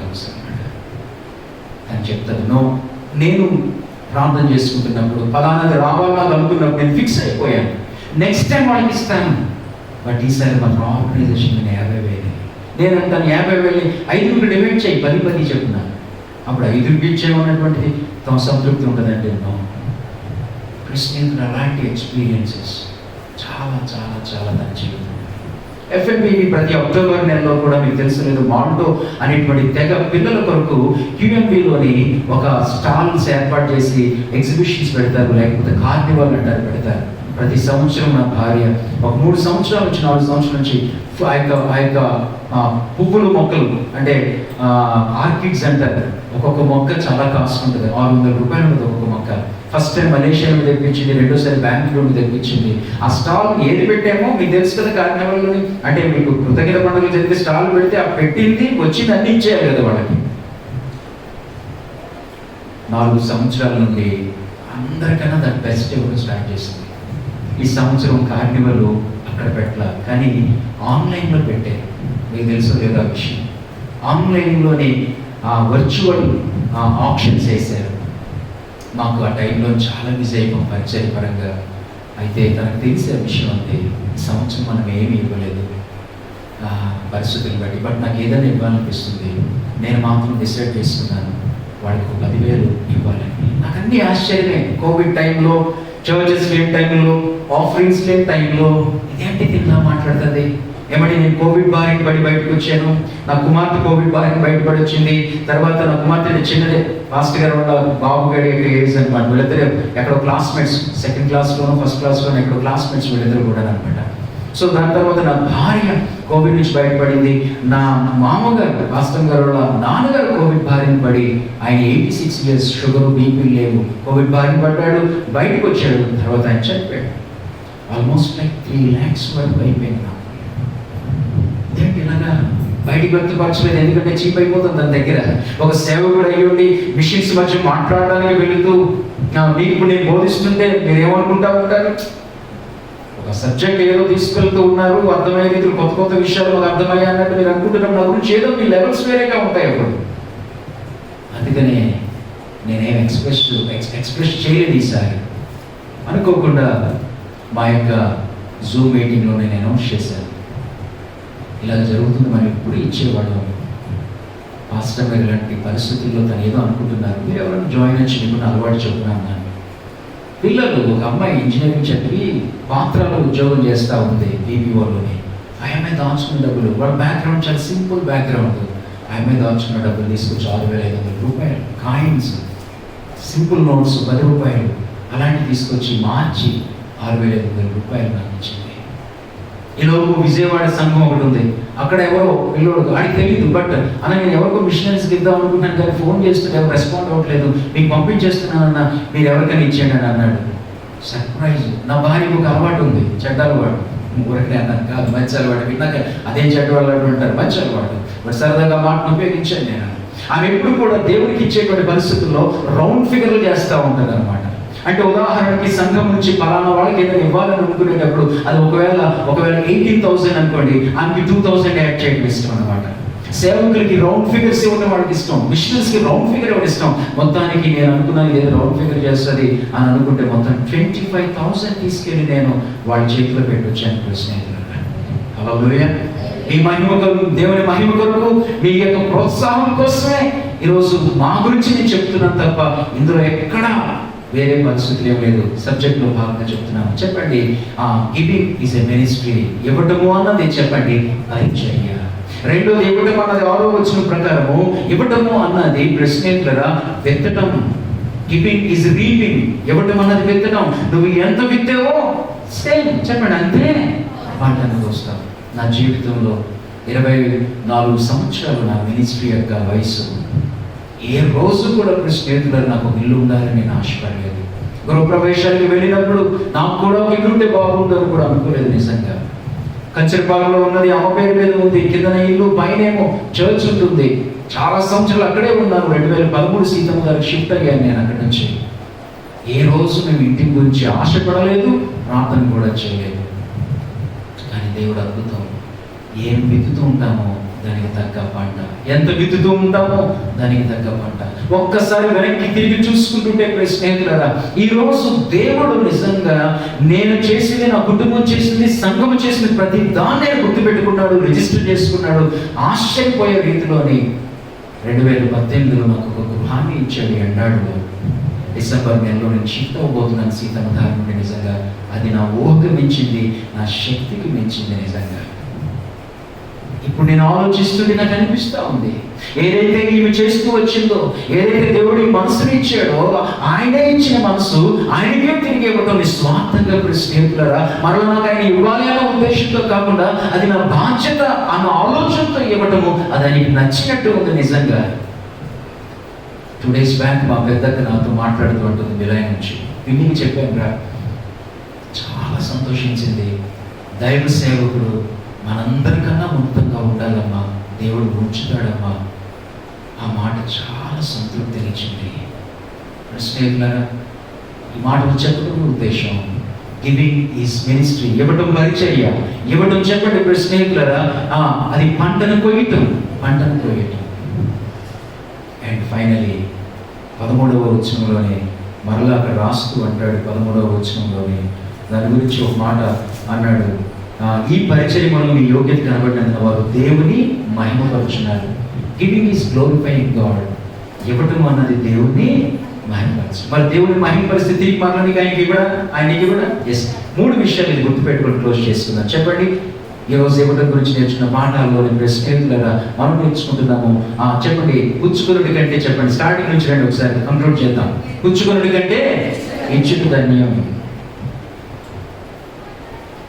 పవిత్రతకి ఎంత ప్రాధాన్యత ఉందో చెప్పండి, ఇవ్వటానికి కూడా అంతే ప్రాధాన్యత. ఎన్నిసార్లు సుమారు రాశాడు? ధనం గురించి 1000 సార్లు రాశాడు. అంటే ఎంత ప్రాముఖ్యమైనటువంటి విషయం అది. ధనం గురించి కాదు, ఇవ్వటం గురించి 1000 సార్లు రాశాడు. కాబట్టి నువ్వు దేవుడికి ఇవ్వాలి అంటే దేవుడిని ఎక్కడ కూర్చోబెట్టాలన్నాను? సింహాసనం మీద. అది నీ జీవితం కానీ, నీ కుటుంబం కానీ, నీ సంఘం కానీ, ఆయన్ని సింహాసనం మీద కూర్చోబెట్టండి. ధనాన్ని ఎక్కడ పెట్టాలన్నాను అంటే అర్థం ఏంటి? ధనాన్ని నువ్వు తక్కువగా చూడు. అదే జీవితం దేవుడి కన్నా అదే ఎక్కువ. అంచె దినాలు అపాయకరమైన కాలంలో తిమోతికి రాస్తూ 2వ పత్రిక 3వ అధ్యాయం రాస్తూ ఉన్నాడు కదా. అపాయకరమైన కాలంలో ప్రజలు ఎలా ఉంటారంట? ధనాపేక్షలు, స్వార్థపరులు.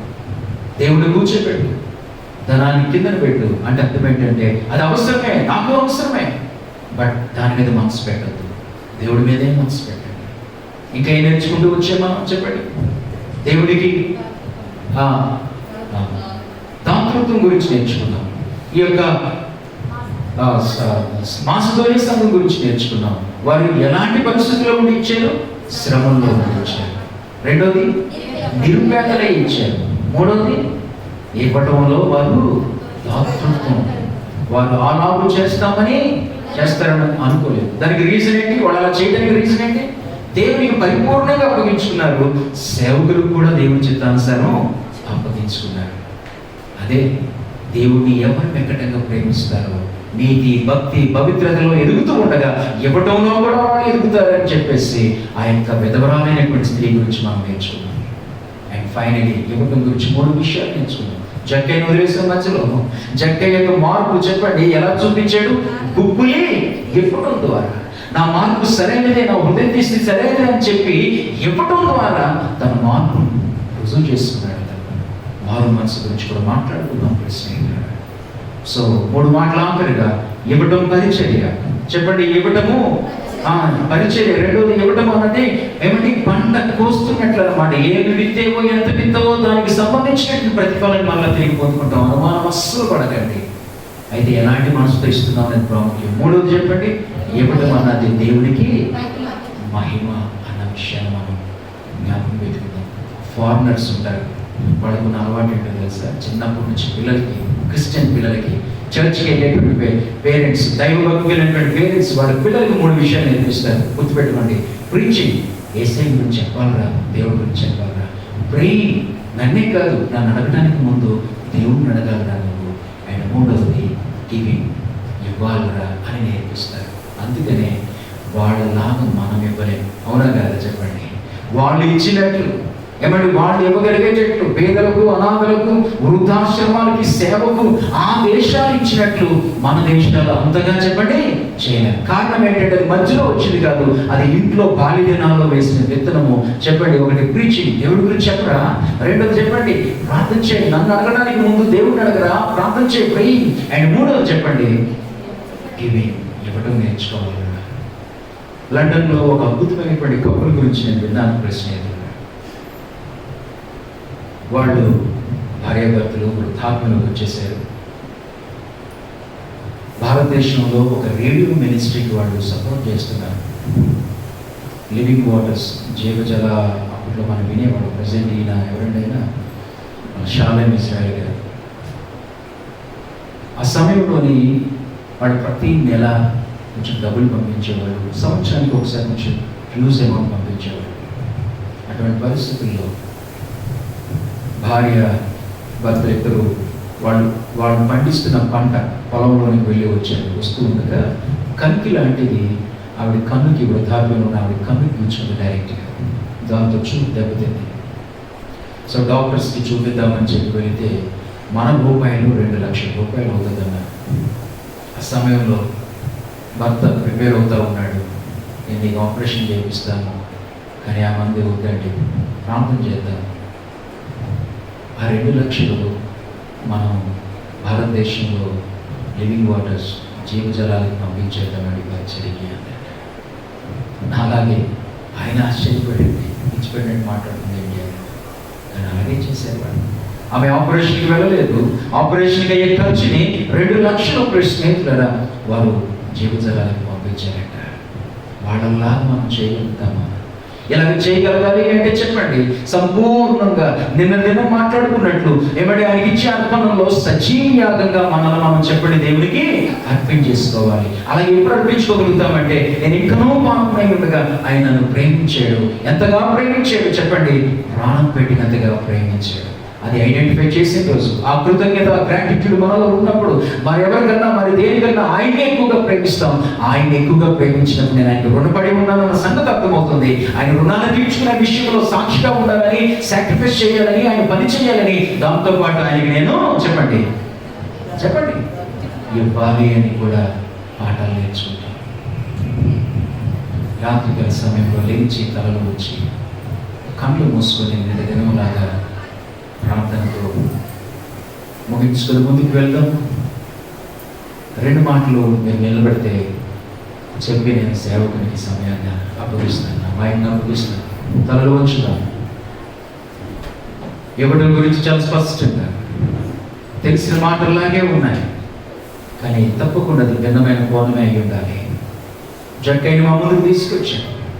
జక్కైని గురించి మేము ఎలా ఆలోచించలేదు.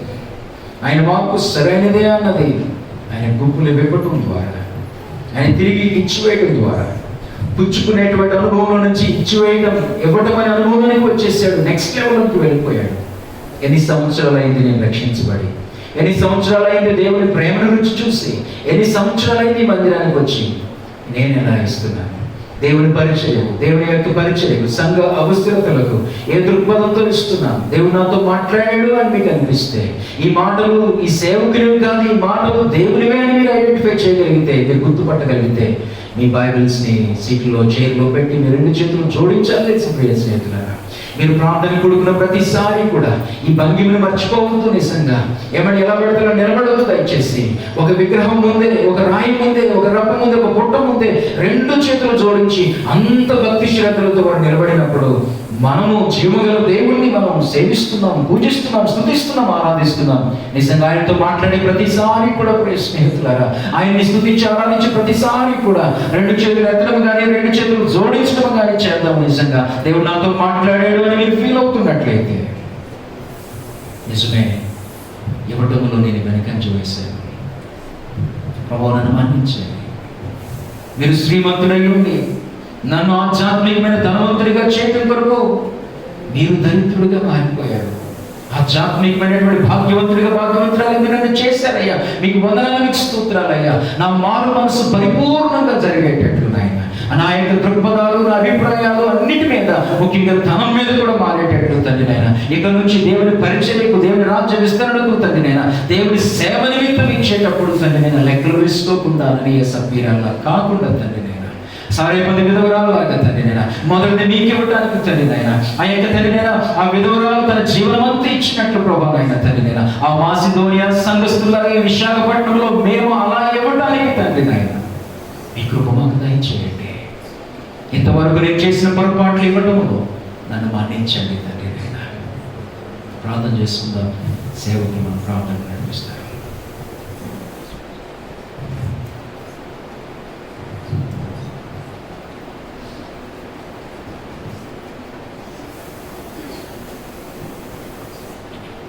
ప్రార్థన చేసుకుందాం. అత్యంత ప్రేమ కార్యక్రమంలో కలిగినటువంటి నా ప్రియపరలో గుర్తండి ఎస్ఐ వందనాలు నాయన. మరి ఒకసారి నాయన ఇది నా సేవకుడు ప్రభా, మీ సులువు మాటలు దాచి కాచి నాయన మీ యొక్క స్వరాన్ని ప్రభా తండ్రి సంఘానికి వినిపింపజేసినందుకు మీ వందనాలు, స్తోత్రములు తండ్రి నాయన. ఇచ్చుట అనేటువంటిది తండ్రి అది కేవలము ధనమునకు సంబంధించినటువంటి కాదు అని ప్రభా ఆయన హృదయపూర్వకమైన ఆరాధన, హృదయపూర్వకమైనటువంటి తలంపులు, మారు మనస్సు, రక్షణ అనుభవం కలిగినప్పుడు నాయన ఇదిగో తండ్రి దాతృత్వం కలిగి తండ్రి ఆయన ఆనాడు మాసిదోనియా సంఘం వలె నాయన ప్రభా తండ్రి లెక్కకు మించి నీ యొక్క పరిచర్యకు సేవకు అర్పించగలదని ప్రభా తండ్రి నాయన అట్టి జీవితాలను ప్రభా మేమందరం అలవరుచుకోవాలని నాయన తండ్రి నీ సేవకుని యొక్క వాక్యము ద్వారా, నీవు అందించినటువంటి వాక్యము ద్వారా మరి యొక్క సంఘాన్ని మరొకసారి సంఘాన్ని మీరు జీవపరుస్తున్నందుకు మీకు స్తోత్రాలు తండ్రి. మీ కృప క్షేమములు తండ్రి నాయన ఇంతగా తండ్రి మా ఎడల మీరు చూపిస్తూ ఉంటున్నప్పుడు నాయన మీకు మేము తండ్రి ఏమని తండ్రి మేము వర్ణించగలము తండ్రి, ఏమిచ్చి ప్రభువును గణపరచగలము తండ్రి. సమస్తమును ప్రభు మీరు దయచేసినటువంటిదే ప్రభా ఆయన ప్రభా మీకు ఎల్లవేళ మేము కృతజ్ఞులుగా ఉంటూ తండ్రి నాయన తండ్రి నాయన మీ వైపు చూసుకుంటూ నాయన తండ్రి మీ ముందుకు సాగుటకు సహాయం దయచేయండి తండ్రి. హెచ్చుగా మిమ్మల్ని సింహాసనం మీద మీకు కూర్చోబెట్టినప్పుడు నాయన ఇదిగో తండ్రి ధనానికి మేము ప్రియారిటీ ఇవ్వకుండా తండ్రి మా పాదాలు చెంత తండ్రి ప్రభా దానికి స్థానం ఇచ్చినప్పుడు తండ్రి నాయన మొదట మీ నీతిని, మీ రాజ్యాన్ని వెతికినప్పుడు తండ్రి మా ప్రతి అవసరంలో ప్రభా తీర్చిన ఆయన మమ్మల్ని ఆశీర్వదించేటువంటి దేవుడిగా మరొకసారి ఆయన నీ సేవకుని యొక్క సాక్ష్యము ద్వారా ఆయన వాళ్ళ జీవితము ద్వారా వాక్యము ద్వారా మాకు నేర్పించినందుకు మీకు కృతజ్ఞత, స్తుతులు, స్తోత్రాలు, వందనాలు తెలియజేసుకుంటూ ఆయన విన్నటువంటి వాక్యం వృధాగా పోకుండా మంచి పడినటువంటి విత్తనముల వలె ఫలించి అభివృద్ధి పొందుటకు సహాయము దయచేయాలని మనం చేసుకుంటూ ఇదిగో తండ్రి నాయన ఏదైనా సేవకులను తండ్రి వారి పరిచర్యను ఇదిగో తండ్రి అమ్మగారిని బిడ్డలను తండ్రి క్షేమమించి నాయన ప్రభా ఇంకనూ బలమైనటువంటి ఆత్మతో ప్రభా ఆయన నీ యొక్క సత్య సువార్తను ప్రకటిస్తూ ఉంటుండగా మీ సహాయము మీ కావలసి మీరు నడిపించాలని క్రీస్తు ప్రభుల వారి యొక్క అతి శ్రేష్టమైనటువంటి నామమును బట్టి ఈ ప్రార్థన అడిగి వేడుకను సమర్పిస్తూ ఉంటున్నాము తండ్రి. ఆమేన్. దయచేసి కూర్చుండాలని మనం చూస్తున్నాను అండి. మరి ప్రభువుకు ప్రియమైనటువంటి వాళ్ళరా మరి ఈ 2 దినాలు కూడా దేవుని యొక్క వాక్యమును అందించడానికి మరి ప్రేమతో ఆహ్వానించినప్పుడు అనేకమైనటువంటి మరి పని ఒత్తిడి ఉన్నప్పటికీ కూడా మరి మనల్ని ప్రేమించి మరి మన మధ్యలో దేవుని యొక్క వాక్యాన్ని అందించి మరి సంఘాన్ని బలపరుచున్నారు. ఇంకా మరి ఈ కోవిడ్ వల్ల భయమో లేకపోతే ఏంటో తెలియదు, కానీ మేడ మీద అంతా కూడా ఖాళీగానే ఉంది. మరి నిన్న దినాన్ని వచ్చినటువంటి వారు కూడా ఈరోజు రావచ్చు అని చెప్పుకుంటే బాగుండేదేమో, వారు బాధపడితే వెళ్ళారు నిన్న దినాన్ని. మరి అయినను కూడా మరి పరిస్థితులను బట్టి మనము ఈ విధంగా కూడుకోవాల్సి వస్తూ ఉంటుంది. మరి దేవుని యొక్క వాక్యాన్ని మనము ఈ దినాన్ని విని ఉన్నాం. అలాగే మరి మన సంఘపక్షంగా కూడా మరి నేను అయ్యగారికి సాక్ష్యం ఇస్తూ ఉంటున్నాను.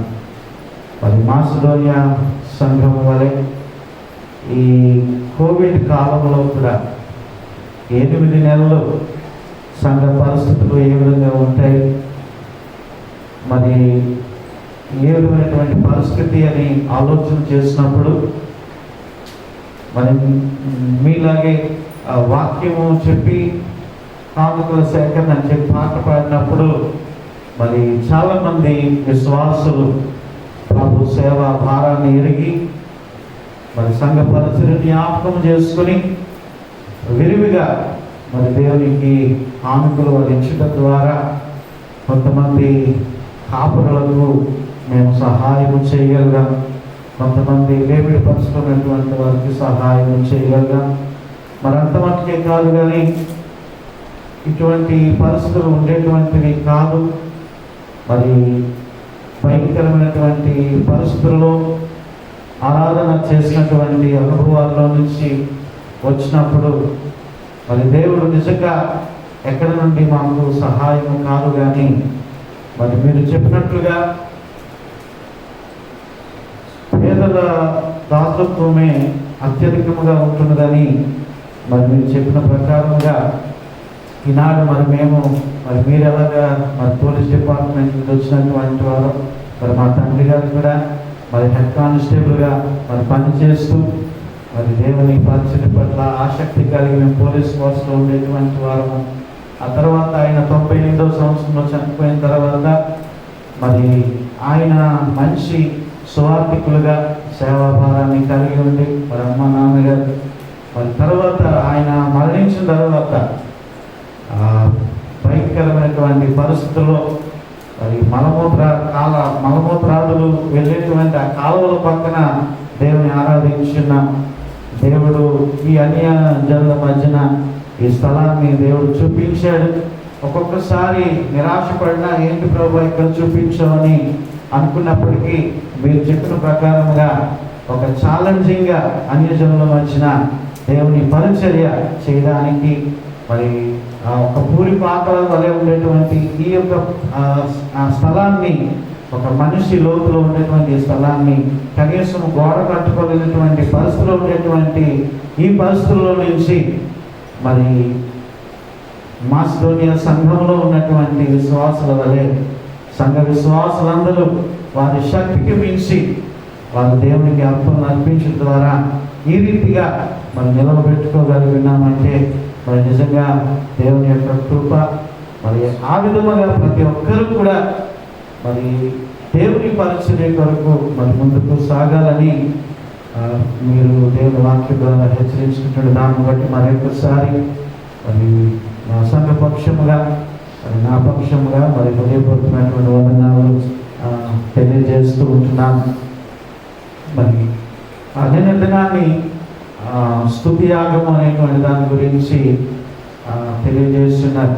నిజంగా కష్టకాలంలో శ్రమ అనుభవంలో వెళ్ళినప్పుడు కూడా దేవుని ఆరాధించేటువంటి వారిగా మనం ఉండాలి అని నిజంగా మా యొక్క సంఘంలో కొంతమంది వృద్ధులను పోగొట్టుకొని ఉన్నాము.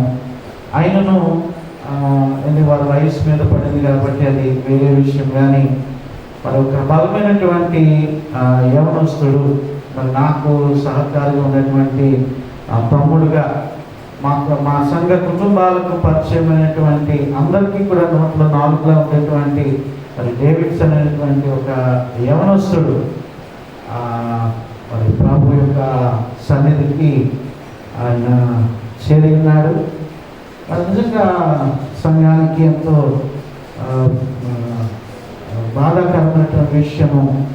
ఎందుకు ఈ మాట తెలియజేస్తున్నానంటే, ఈ కృతజ్ఞత కూడికకు చాలామంది రాలేకపోయారు, కానీ ఈరోజు అలాగ కోల్పోయినటువంటి ఆ కుటుంబం అంతా కూడా దేవుని సన్నిధిలో కనబడుతుంది.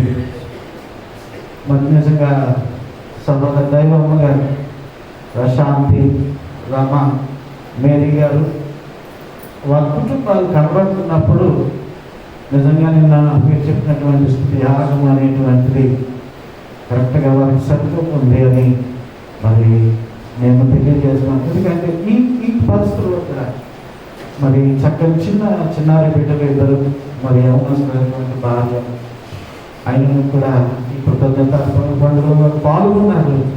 వారి అర్పణ విషయం పక్కన పెడితే వారి దేవుని సన్నిధిలో కనపడి ఎలా కృతజ్ఞతాస్తులు వారు చెల్లించగలుగుతున్నారు. నిజంగా మరి అటువంటి విశ్వాసాలని సంఘం కలిగినందుకు దేవునికి స్తోత్రాలు తెలియజేస్తున్నాను. మరి అడిగారు మీరు వెళ్ళిపోవద్దు, మరి కృతజ్ఞతల సమయంలో మీరు ప్రార్థన నేను చేయలేకపోయారు. ప్రార్థన మీరు చేసి వెళ్ళాలని ఆశపడుతున్నాను. దాని ముందు కానుకలు సేకరణ చేసిన తర్వాత మరి అయ్యారి యొక్క ప్రార్థనతో మనం ముగించుకుందాం. యేసు స్వామి నీకు నేను నా సమాసమైనటువంటి పాటలో మరి సహోదరు మేరీ గారు మేరీ స్వరూప నడిపిస్తుండగా కానుకలు సేకరిద్దాం. అందరినటువంటి మరి దేవరాజు అంకులు గారు, అదేవిధంగా రాహేల్ జానకులు గారు కానుకలు సేకరించాలని మనం చేస్తున్నాను. దానికి శానిటైజ్ చేసుకుని కానుకలు సేకరించాలని మనం చేస్తున్నాం.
సమయంలో సేకరించబడినటువంటి కానుకలు నిమిత్తం ప్రార్థన చేసుకున్నా. ఇదే సమయంలో మరి బయట మరి దేవుని వారి కుటుంబీకులందరూ కూడా లేచి నిలబడండి. కుటుంబ ఆదరణ కొరకు కూడా మరి ప్రార్థన చేద్దాం. అదేవిధంగా మరి దేవునికి అర్పణలు తరపున అర్పించినటువంటి వీళ్ళు కూడా లేచి నిలబడాలని మనం చేస్తున్నాము. ఏ విధమైనటువంటి అవసరతలు అక్కడ ఉన్నప్పుడు కూడా దయతో వివిధ స్థలాల్లో లేచినట్లయితే మరి ప్రార్థనలో ఏకీభవించాలి, ప్రార్థన చేసుకున్నాం. దానికి ముందుగా మరి ప్రకటన కూడా తెలియజేస్తున్నాను. అయ్యా ప్రార్థన చేస్తారు, అల్లొక ప్రార్థన వారి యొక్క ఆశీర్వాదంతో ముగించుకున్నా. దయచేసి వెళ్ళేటప్పుడు అందరూ ఒకసారిగా వెళ్ళవద్దు, గమనించండి. రేపటి దినాన్ని యథావిధిగా 2 ఆరాధనలు ఉంటాయి. మరి ఏర్పాటు చేసిన ఏరియా ప్రకారముగా ఆరాధనలకు మరి రావాలని మనం చేస్తూ ఉంటున్నాను.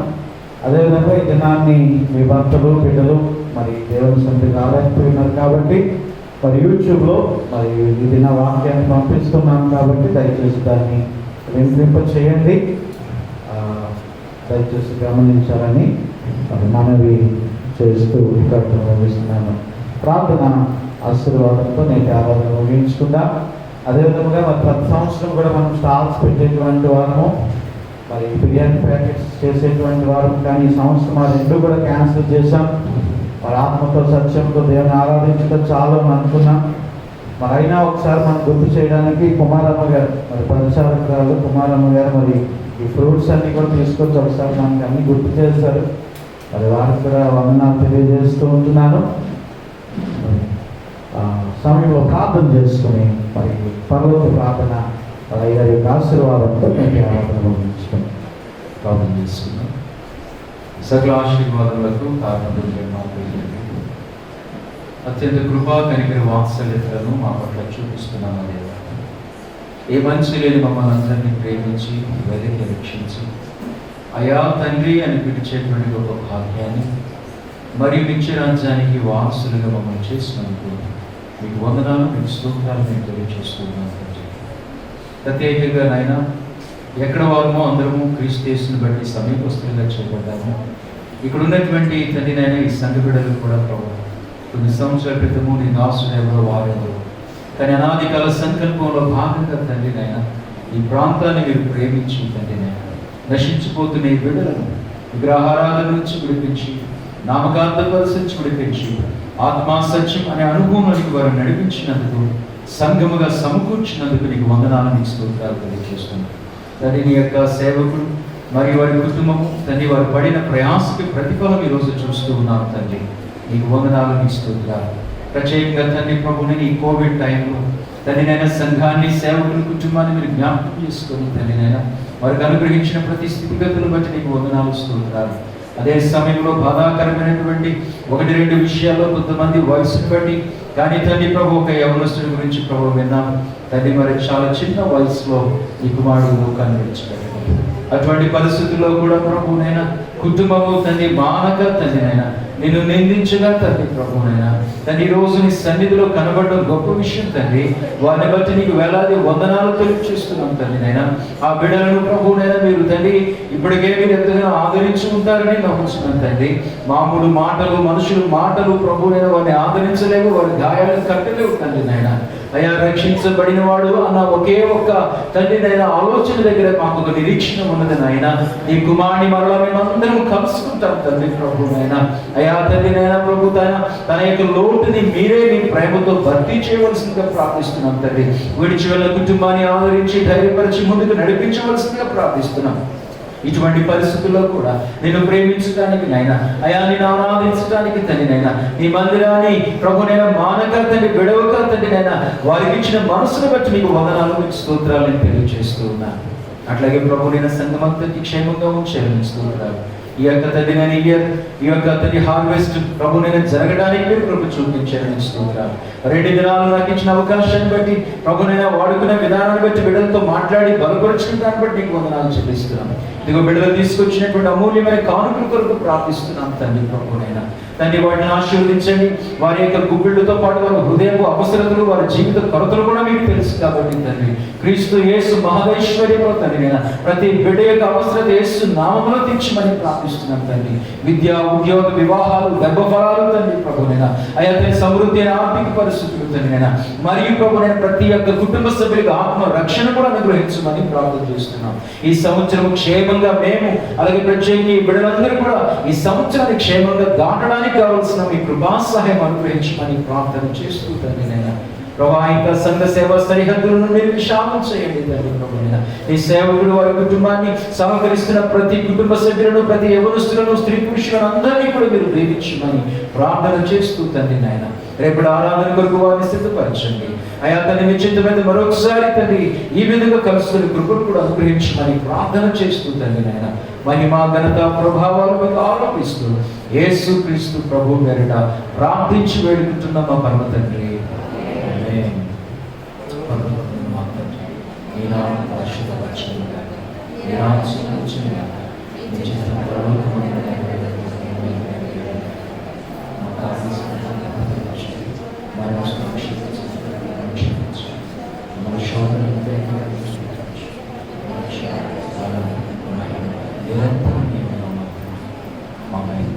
తెచ్చులు కాపాడుతున్న మన తండ్రి యొక్క ప్రేమ, మన ప్రియ రక్షకుడు మన ప్రభు యేసు క్రీస్తు కృపాకనికర వాత్సల్యం, సర్వసత్యములను నడిపిస్తూ ఆదరిస్తున్నటువంటి పరిశుద్ధాత్మ దేవుని యొక్క ఆదరణ, త్రియేక దేవుని యొక్క కృపాక్షేమం, కావలి సమాధానం ఇప్పుడు ఎల్లప్పుడూ సదాకాలము ఈ సంఘానికి సేవకులకు తోడై నడిపించుగాక.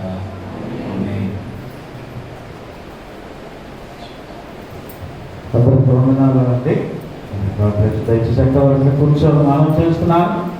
ప్రతి సంవత్సరం కూడా మరి ఆ ఫ్రూట్స్ అన్ని తినుబండాలు పట్టుకునేటువంటి వారు చిన్న డ్రింక్స్ ఇస్తున్నాం. దయచేసి తీసుకొని అవి బయట ఎక్కడైనా పారేసేయండి, దాన్ని డిస్ట్రిబ్యూట్ చేసేయండి. తీసుకెళ్ళాలని మనం చేస్తున్నాం.